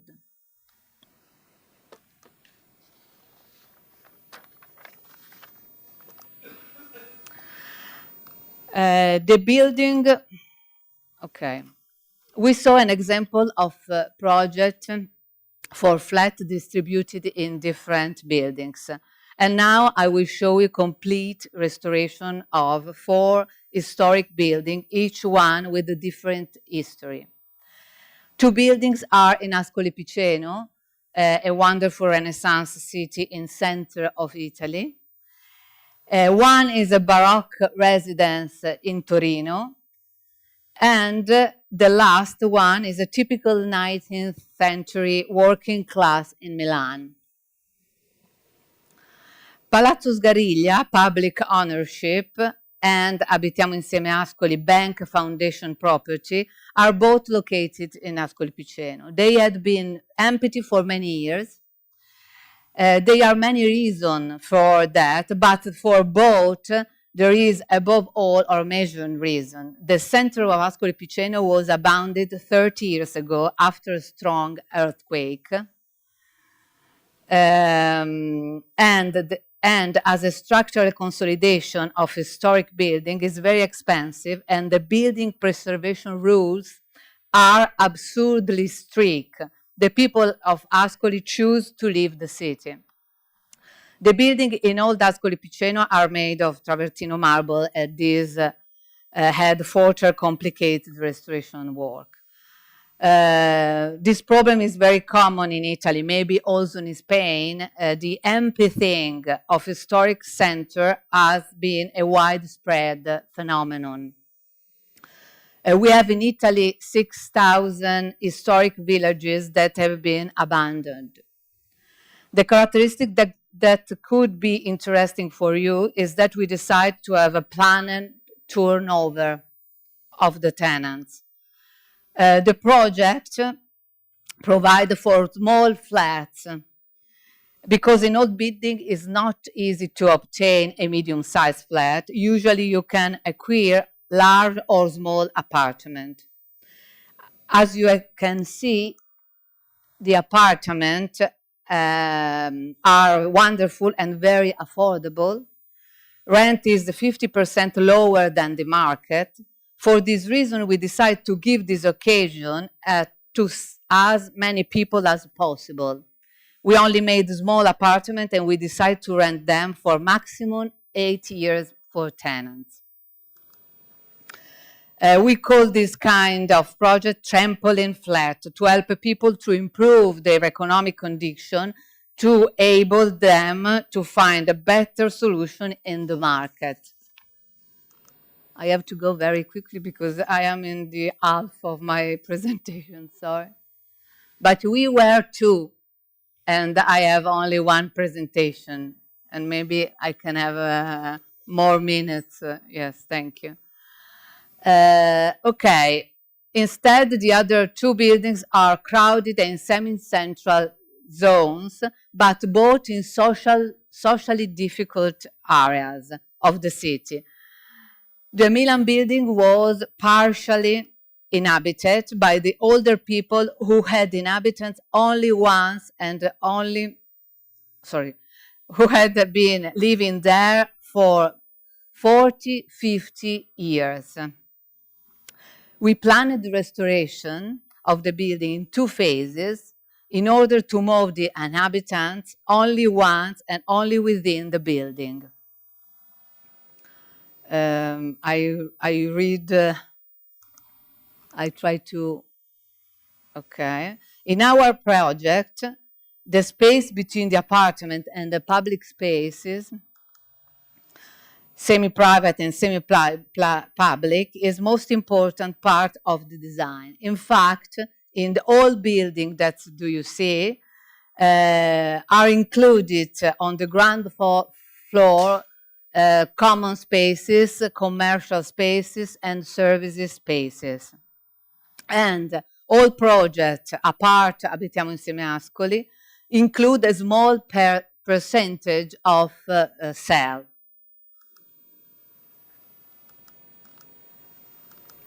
The last project, the micro flats in Milan. The last project I want to talk about is in Milan and is a public property of Milan municipality. 35 flats distributed in various different buildings. The flats are smaller than the municipal rules allow for permanent rent. The apartment had been empty for many years. According to university research done in 2013, Milan municipality spent a lot of money providing inappropriate accommodation to people in serious need. These are usually cost the municipality a lot of money because it only has very specialized housing available, sheltered housing, for example, designed for people who are not self-sufficient. The solution is not suitable for everyone and is more expensive than the other simple and less assisted living. The idea has been to use is for emergency situation and temporary use. Fondazione Cariplo and the no-profit organization restored the apartments using their own economic resources, and in exchange the municipality has given the flats on free loan for 15 years, the time necessary to amortize the restoration cost. The flats are used for emergency housing, female victims of domestic violence, refugees, etc. In agreement with the municipality, there is a convention between municipality and no-profit organization to pay for social and care services. Okay, finally, yes, there is the picture about the flat. Finally, what are the pros and cons of renovation? The choice to renovate is based on the principle to not consume additional land. In this perspective, we can also consider demolition. Renovation is expensive and inefficient, and we can consider conserving building only if it's a historical edifice with real cultural value. Of course, I speak only about the complete renovation and not for a part as we saw in the last presentation. In Italy, there are, for example, more office buildings we are trying to reuse for residential destination, but the result is not rational. Building depth is too wide for flat layout, and we lose a lot of square meters, and the price grow up.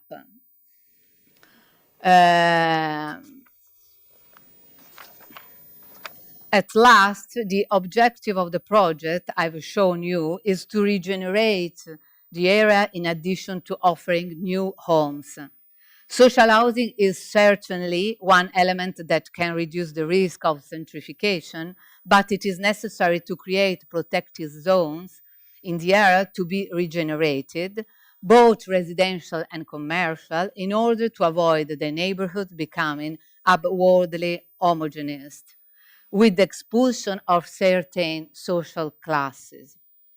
Successful contrasting gentrification means preserving the authenticity and the character of the area which does not mean blocking the development and the valorization of the zone concerned, but instead giving support to aspects such as the survival of local commerce, preserving the availability of affordable rent accommodation, and incentivizing local neighborhood services. Okay, I finished. Thank you very much. Okay.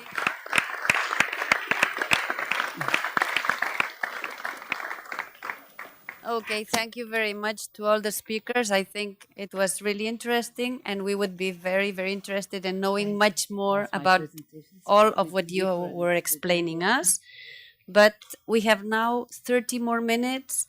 I was pretending to have a second round, very quick round, if there were any questions that you wanted to share or highlight between the speakers. If not, we can open the debate, because we only have, we started a little late, so we have this last 30 minutes, and we will be really interested to have the participation of the audience. So, I don't know if you have prepared your questions. I think that from the speakers, I don't know if there's something that relevant that you would like other speakers to explain a little deeper. I'm sure that we would like them to explain much more about their projects and about their good practices and about all those elements that we have been hearing this afternoon. But maybe who's going to start, or who wants to put on a question to start tonight? If not, I would try. Yes, you? I will. Okay, I can break the ice, or at least try to do so. One of the collateral remarks that Rui made, it was extremely interesting to me. The fact that your rehabilitation projects, rehabilitation as well as regeneration, because there's a mix of both, it was done through a body, a public body, that it was engaged to participation with the community that was going to receive the benefits of that rehabilitation. Extremely interesting, but my question or point of debate will be, since we have to rehabilitate such a big part of our cities, and we lack resources, and we will have to find some way to industrialize this process, how can we combine the bottom-up approaches, which I think that they are necessary not only because they are democratic, but also because they could be also efficient as well. How can we combine bottom-up and participation with standardization and industrialization of these processes, taking into account that one day we will have economic resources? Well, a couple of ideas. Portugal, and especially Lisbon, experience today a very significant and strong economic growth. So, to be very honest, the Lisbon city municipality is in a situation where the last couple of years, we weren't able to invest all the money that we were able to collect. Okay. Don't say it there. Well, and at the same time, and this is also public, we could pay a lot of our historical debt and mortgages, and at the same time, we did successfully, and a lot of this construction, but also a lot of other investments are being done with just a year ago. We signed a contract of 250 million with the European Investment Bank, from which 1/3 is just specifically on social housing. So the resources are there. On the fundamental of your question, what I also feel the need to say is that bottom-up approaches, which is something that in the Lisbon policy has always been developed together with the housing policy. Even the portfolio is the same. The internal infrastructure structure of the municipality on what we call local development and what we call like housing policies are together. Gives us the experience to say that bottom-up processes take time, take longer time than doing it top down, no doubt. Let's not pretend it's not. They do take time, but they are financially more efficient. Because, well, let's imagine if you go and buy your own house, you do it better than your cousin or that your real estate agent, because you know the family needs and the family income. Is the same approach. Like, they know better the houses they need than I would ever be able to. If I may add a couple of other informations about Portugal and Lisbon housing policies which are relevant for this discussion, is that first, in Portugal, social housing is publicly owned housing stock managed and owned by the municipalities, where the rents, well, where the tenants are the poorest of the poor. They are selected by their income from the lowest income, and then only the houses available will jump to higher incomes. But typically they are the very lowest of the lowest. And they pay a rent which has nothing to do with the real cost of the house for the municipality. It is solely calculated on their income. To give a number so that people understand the difference, you cannot rent a house in the market in Lisbon for less than 1,500 euros. Okay? The real cost of a house, of maintaining and paying the mortgage of a house, is typically around 500 euros a month. The average social rent in Lisbon is 65 euros. Okay? Let's be very clear, when we talk social housing, this is social housing on the Portuguese standards. The city owns 20% of the housing stock in Lisbon. Okay? 25,000 families live in what we call social housing. What we now know, and what is very clear for us, specifically on the economic context, that I was saying that it's boosting. It's very, I would say, like you can compare it with Barcelona in the way that there is a huge real estate pressure. Like, the inflation on real estate market is absolutely out of control, which means a lot of income on taxes for the city. The explanation on what I was saying. But on the other hand, a local income cannot afford a local rent, and this is due to the pressures of tourism and real estate in foreign investment, okay? Because it is profitable. And so, but what we say is that we need more social housing, but we also aim, and we are doing that, to have as much on what we call affordable housing as we have social housing. So we basically say that the city, to be sustainable, needs to reach a level of owning and managing about half of the housing market of a metropolitan city. That's what is economically very clear for us. Okay, thank you very much. I think that the best practice that we saw was interesting, and we for sure would want to know even more. But maybe somebody else wants to point out something. Yes? Hello? Yes? Okay. Well, congratulations to all the speakers. Sorry, it would be okay if you could introduce yourself. My name is John Aguirre. I introduced before. I am from Paisaje Transversal and also the National Urbact Point in Spain. I do know well the good practice of Lisbon. And in fact, I would like to point something that they are related to our way that we work the urban regeneration. I know this is not the conference to talk about urban regeneration, that is most on renovation and rehabilitation, but I think that it's important to open the point of view and see how we transform and intervene in our neighborhoods. One thing that is also one of the hot topics in the urban agenda and in Urbact for this year is the affordable housing that already repointed. But I would like also to say that talking about urban renovation, urban regeneration, as I told in the morning, is not only about the vertical integration between all the governance levels, but also the horizontal integration. So this has to do with a lot of facts that maybe they appear in the different conferences, and I would like to spotlight in two very important that they are related to the gentrification that it was mentioned, and also to the touristification of the neighborhoods.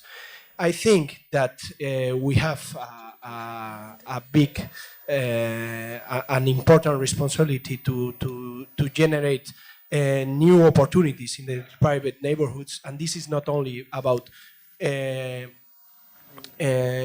improving the affordable housing or the social housing. It has to do also with the local economies. It has to do also with the local commerce. It has to do also, as it was told, with the local identity and with the local inhabitants. So my question, and for that, I think that a lot of people has to cooperate, not only in a community-led planification or planning, but also in an integrated way of how the public administration works in an interdepartmental way.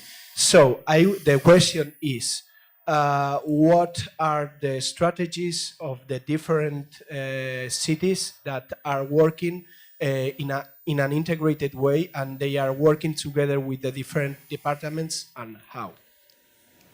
Thank you very much. I think it's an interesting question and difficult to answer because it's always a big difficulty. Who is going to try to answer the question? I don't know, maybe Javier? I can take it. Yeah. Of course, everything is improvable in life, so I'm not going to point out a perfect example of a good practice. Maybe it's improving practice in process.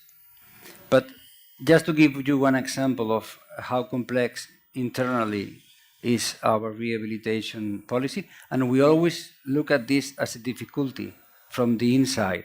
But maybe if you look at us from the outside, you would say that it's an advantage or a strength.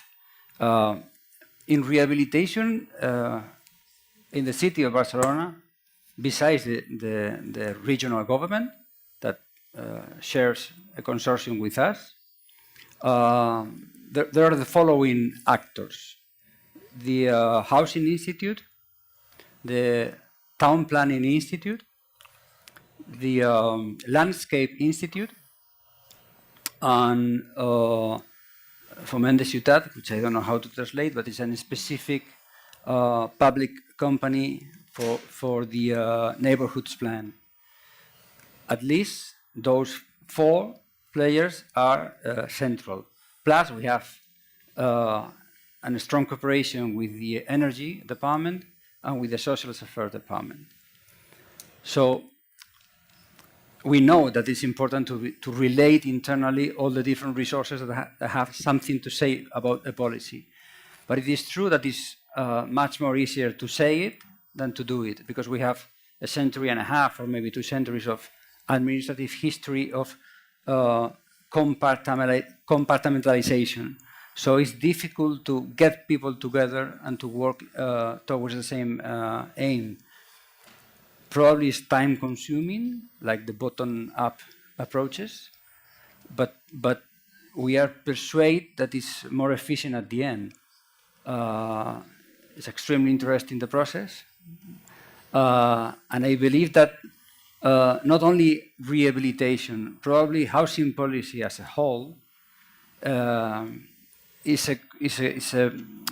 a place where several different public policies play a role, because it has to do with town planning, it has to do with social services. Our tenants, for example, they don't pay lower rates, lower rents just because magic. They have low income. Probably the training is poor. If they upgrade their training, probably they will be able to improve in the labor market, and they will be able to pay more, which means that we have to collaborate with the employment services as well. So we are tending to work this way, but it's not easy at all. Okay, thank you very much. Does anybody has any other question or comment or want to highlight something that has been said maybe? If not, sorry. Yes, sorry. Hello, good Hello. afternoon. My name is Rizzica. I work also for Fondazione Housing Sociale from Milan, in Italy. And just a very quick comment on the two sessions, because I was really positive, impressed by the fact that we shift slowly and slightly, beginning from discussing about energy efficiency and how funding energy efficiency projects in our cities that are, of course, very diverse and different, but many aspects can be seen as common. And then we arrived this afternoon discussing about what are possible solutions to a very changeable housing demands. It depends on the context, of course. It means that, for example, this topic of housing efficiency, it's really strongly related to what people are asking for when they are looking for their own proper house. And so we see that friendly, environmentally friendly approaches, also new lifestyles, new expectation, also in terms of participating to decision making in towns, are aspects that are strongly connected with the housing world. So it's very interesting for us working in the field, seeing that housing research, housing field is a very cross-cutting sector, and I really appreciate in this session the fact that searching for opportunity for funding at European level, at international level, could be an opportunity for each of our organizations, although being very diverse. I work for a private one. Majority of people here have been speaking about the public perspective and public point of view and opportunity and challenges, failures maybe. So it's very interesting for us that there are really a lot of common grounds to be investigated, to be seen as opportunity. So it comes up to me that maybe this topic of energy efficiency or saving or poverty, energy poverty, can be like, in a way, opportunity to go more in depth to what a house should be, to be more performative in terms of to be more adaptable to housing expectation by the future inhabitants. So it's not only a question of how much we save, how much we are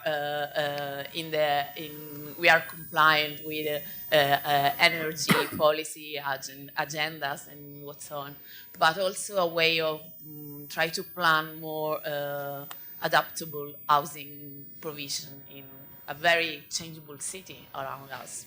That it's a more general consideration, but I found all the two sessions very, very inspiring in connecting all these aspects. So thank you very much. Thank you very much.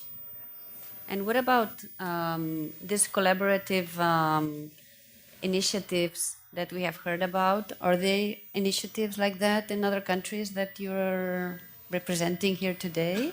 Like, for example, in Eastern Europe, will we find, or is it possible now to find this kind of associations that try to search for other possibilities to solve the housing problem?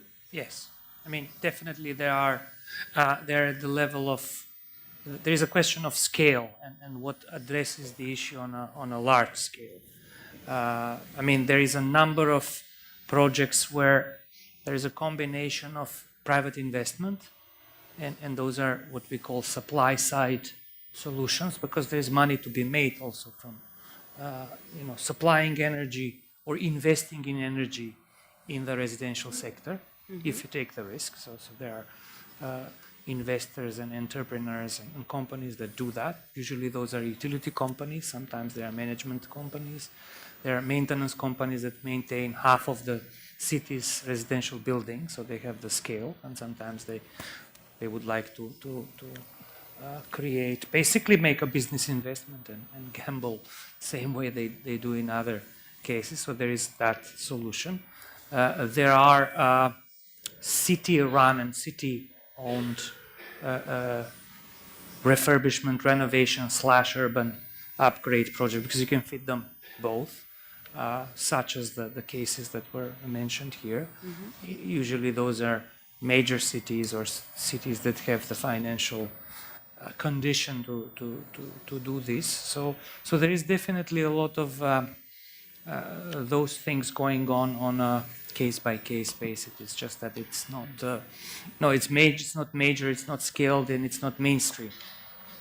It's not mainstream that, I don't know, the social department and the energy department and the infrastructure department and the housing department, people work together in the same project, even though they work for the same government. That's just the reality of, let's say, Thank you. part of the continent that I'm talking about. Yeah. What about Greece? Well, I quickly mentioned that it's something that's becoming of interest, especially among young people that see it very difficult to, especially outsiders, let's say, to the proprietary ownership previous model. And there's a lot of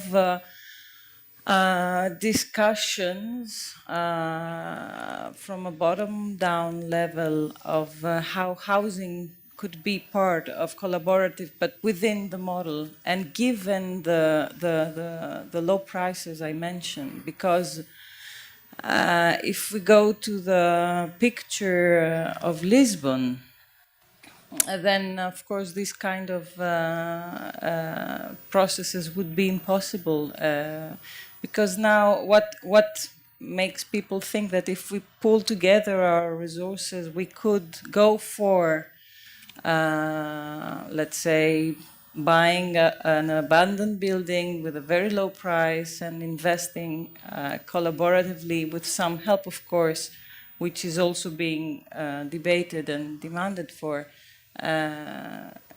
developing there a housing project. Small scale, marginal, with not a very big impact, but however, introducing a different model. This is possible to discuss it because of low prices and because of disinvestment until now. If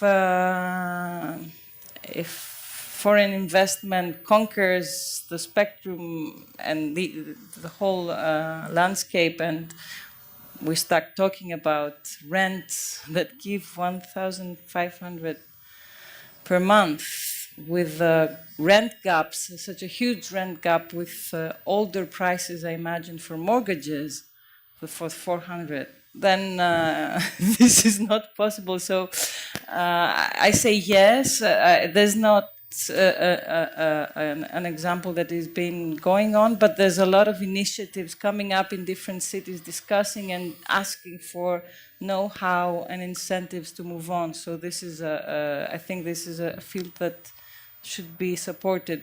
But a question is, how do you, I mean, timing and scale are very important issues in this game. And we mentioned many times in many presentations that some processes need time to mature, to grow, to create a culture, to put all players in the discussion, to get agreement, to educate. So, and market is going fast.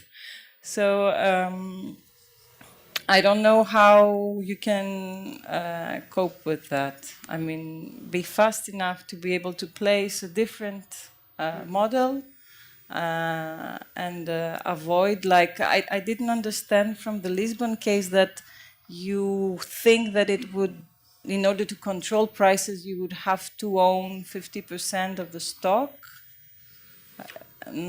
Or maybe I misunderstood something probably there, because this is an impossible mission, I guess. Well, to control and to regulate market value, market pricing, we are doing it in a different way. What we are saying is that by the present and near future market evolution, we would only have a sustainable city, meaning that we would have space for those who work and want to live in Lisbon to be capable to pay what it costs to live in Lisbon if the public, if the municipality would own 20 to 25% of the stock on social housing, and then another 25% on what we call affordable housing, which is basically cost-based, cost-controlled based rents, which the module, and we are building those even in public-private partnership, but with public ownership,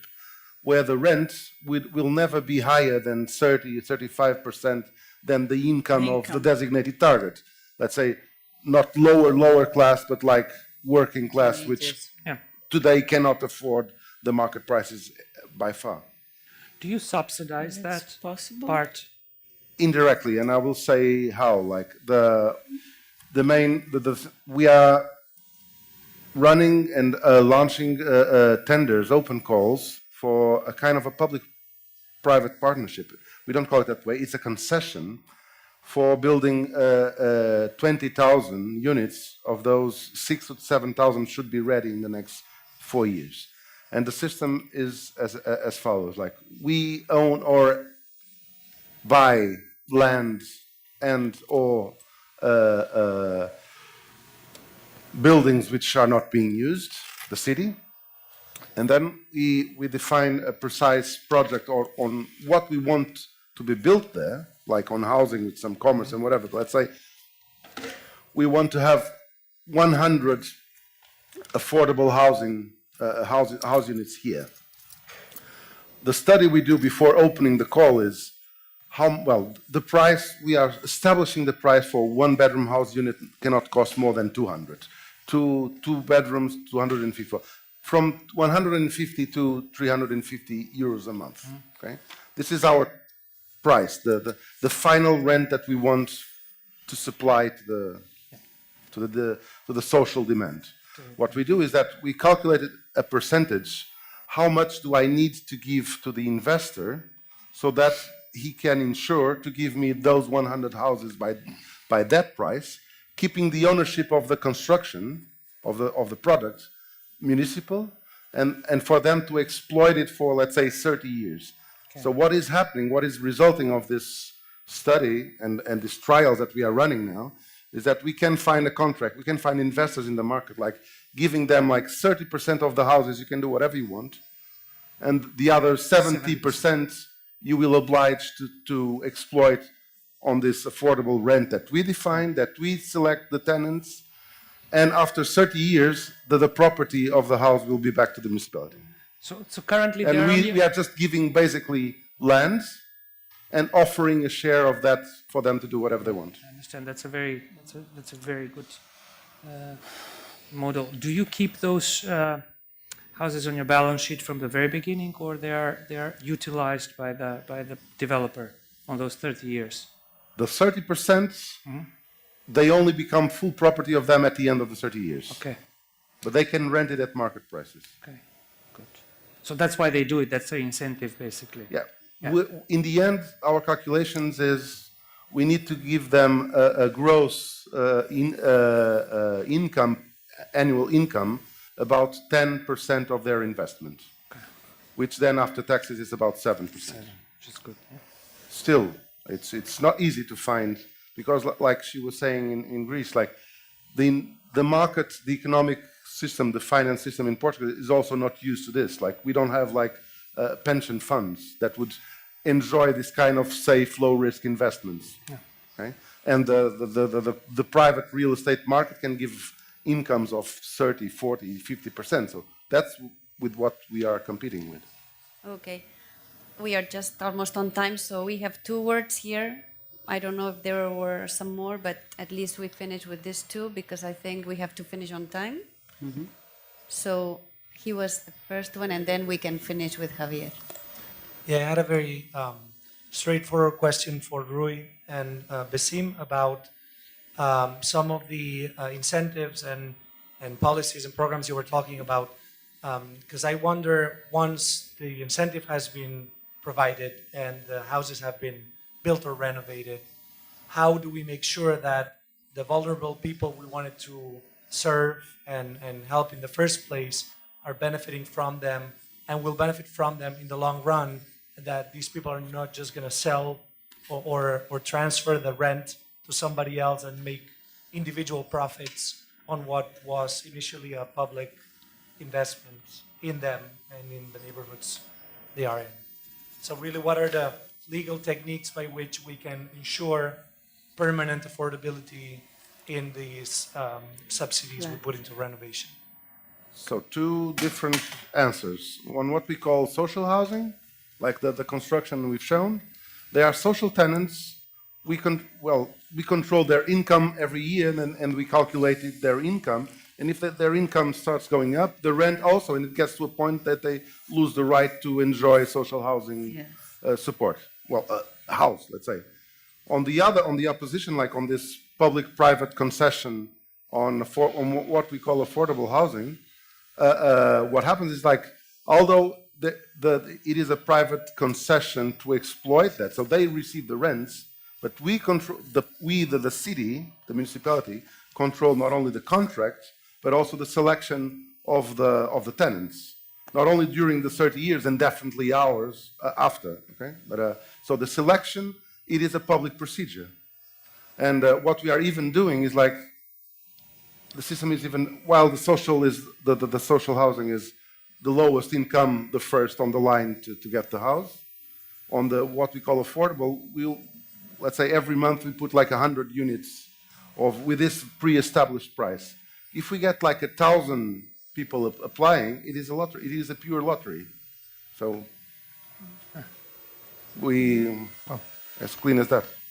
And just another detail is that on all contracts, on all non-social contracts that we are signing, including within these concessions, it is automatically renewed if the family, the person, keeps the same threshold of income, not too low, not too high.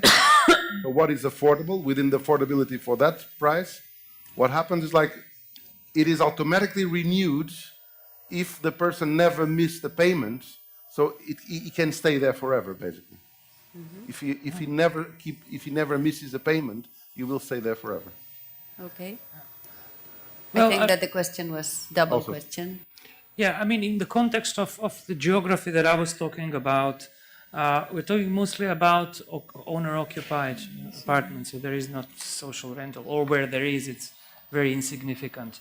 So what we are advocating actually is to separate incentives from subsidy by meaning incentive being, you give a 15% rebate if they do an energetic facade, you check through energy audit and you give them back the loan, or it's a rebate on a loan. That's an incentive. A subsidy should be need-based, meaning you target those who are vulnerable on energy use. And this is the catch, because if you go only through social data, you're going to capture the poor. We are advocating that you capture the energy poor. Those two groups don't overlap always. Energy poverty and poverty are two different things. You could be in certain places, let's say in Kiev, or in 4 climate countries, and most of these are 4 season climates. Sorry, you could not afford. You cannot afford to heat the whole space, right? That's what makes you at a reasonable cost. That's what makes you energy poor. You could be on the data, on the social, sort of whatever are the social parameters for you. You could be lower middle class. Yeah, that could happen. It could be a university teacher in Kiev or in Minsk, I don't want to mention names, which in certain months just cannot afford the energy bill. So target those, create policies to target those specific people. It's not easy, and it's different from the social policy instruments. And I was trying to explain it plastically, how it's different through the example of... I think it's understood. Yeah. Thank you. So I think there was another word, Javier. I think it's the last one. I don't know if I'm missing somebody else, but let's try to have the last. It will be a question, so maybe afterwards we will have some debate. And coming back to the point of where Rui was pointing out that the aim was to have 50% of the housing provision in the city of Lisbon outside the rules of the market, just in case that you believe that he is insane and has gone nuts, in a way he has been modest, because the situation in cities like Vienna is that they have 1/3 of the offer is public, 1/3 of the offer is private with a limited profit orientation, and only 1/3 of the offer is the market. So the pure market is marginal, is residual. And in this situation, the scheme of prices is being set by the one who has the biggest and the toughest market force. So, of course, we have to try to do that. You have mentioned your project in PPP for new buildings and new houses in the affordable sector.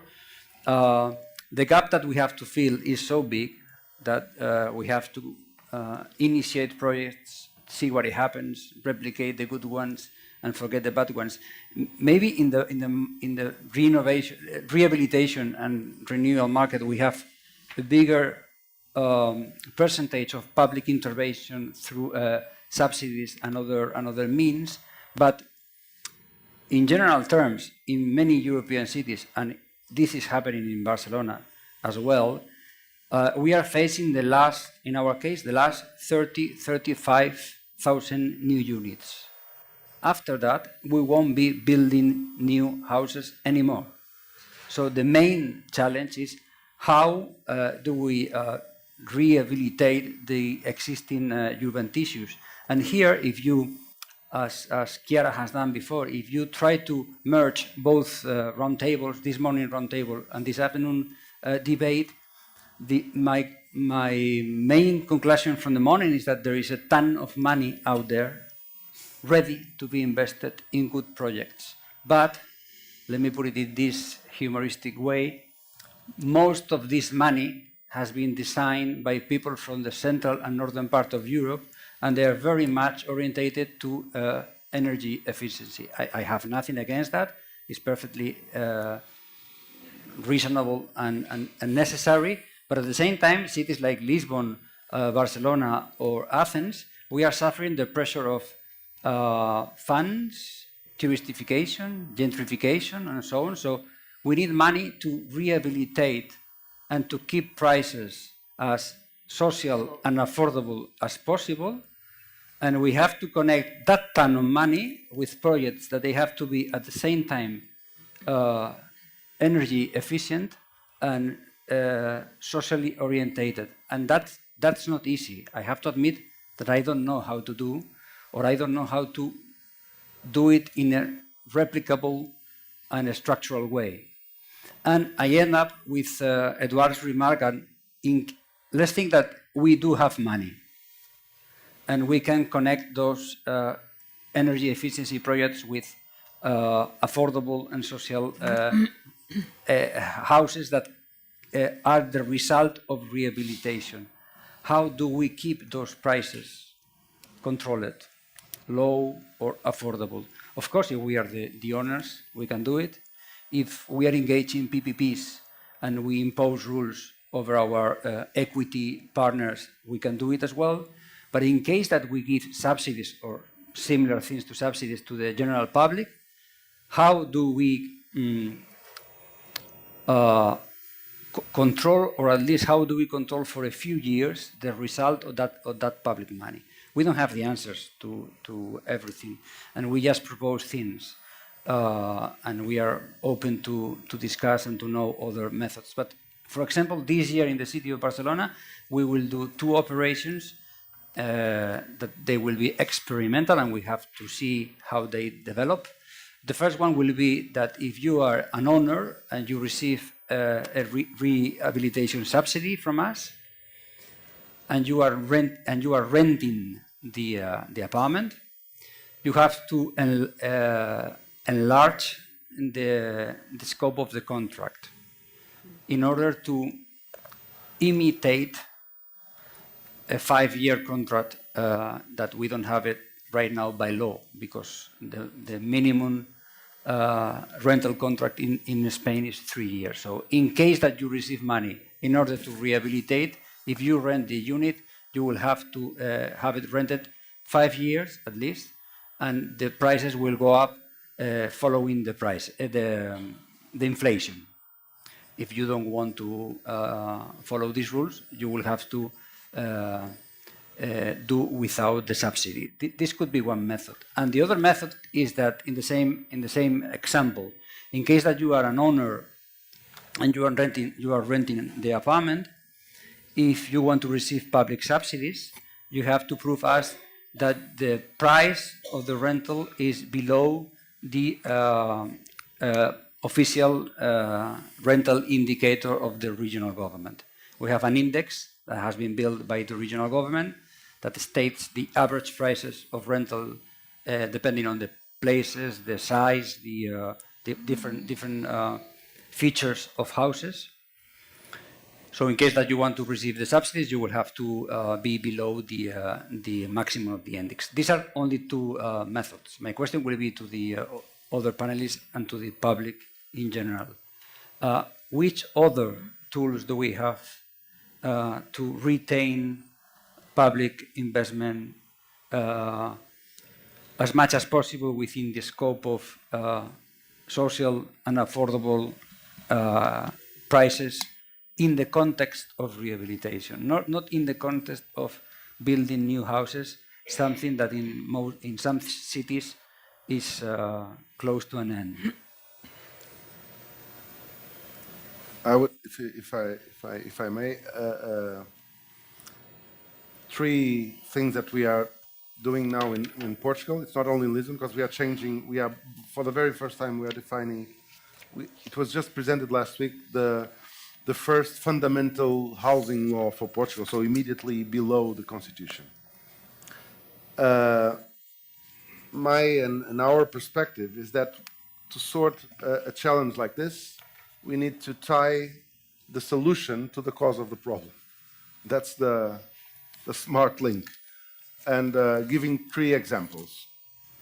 The problem in renovation and also on the housing market in general in cities like Barcelona or Lisbon is that the real estate market is being defined, and this is also true to renovation and where to do renovation and how to do renovation, to foreign investment capability and profit and levels of profit, okay? Which your salary cannot afford. Yeah. Confirmed. My point. My colleague in the Silicon Valley has resigned. Of course. Because she cannot afford to live over there. She moved to Utah. So a couple of examples that we had just presented on the national law, our prime minister, which was our mayor, and so the policy has scaled up from what we were developing in Lisbon to the national system. And in the parliament, it was also the member of parliament, which is from my political group in Lisbon, which all started on housing, on housing social atmosphere. So one concrete thing, what we are doing is to give more house insurance for people, is to lower the IRS. So if I own the house, if I lend you the house for a 3-year contract, I pay 28% IRS on that. If from now on, if I lend you more than 10 years, I pay 14. Okay, very concrete example. Tax breaks. Proportional to the number of years of the length and the safety, the security of the rental contract.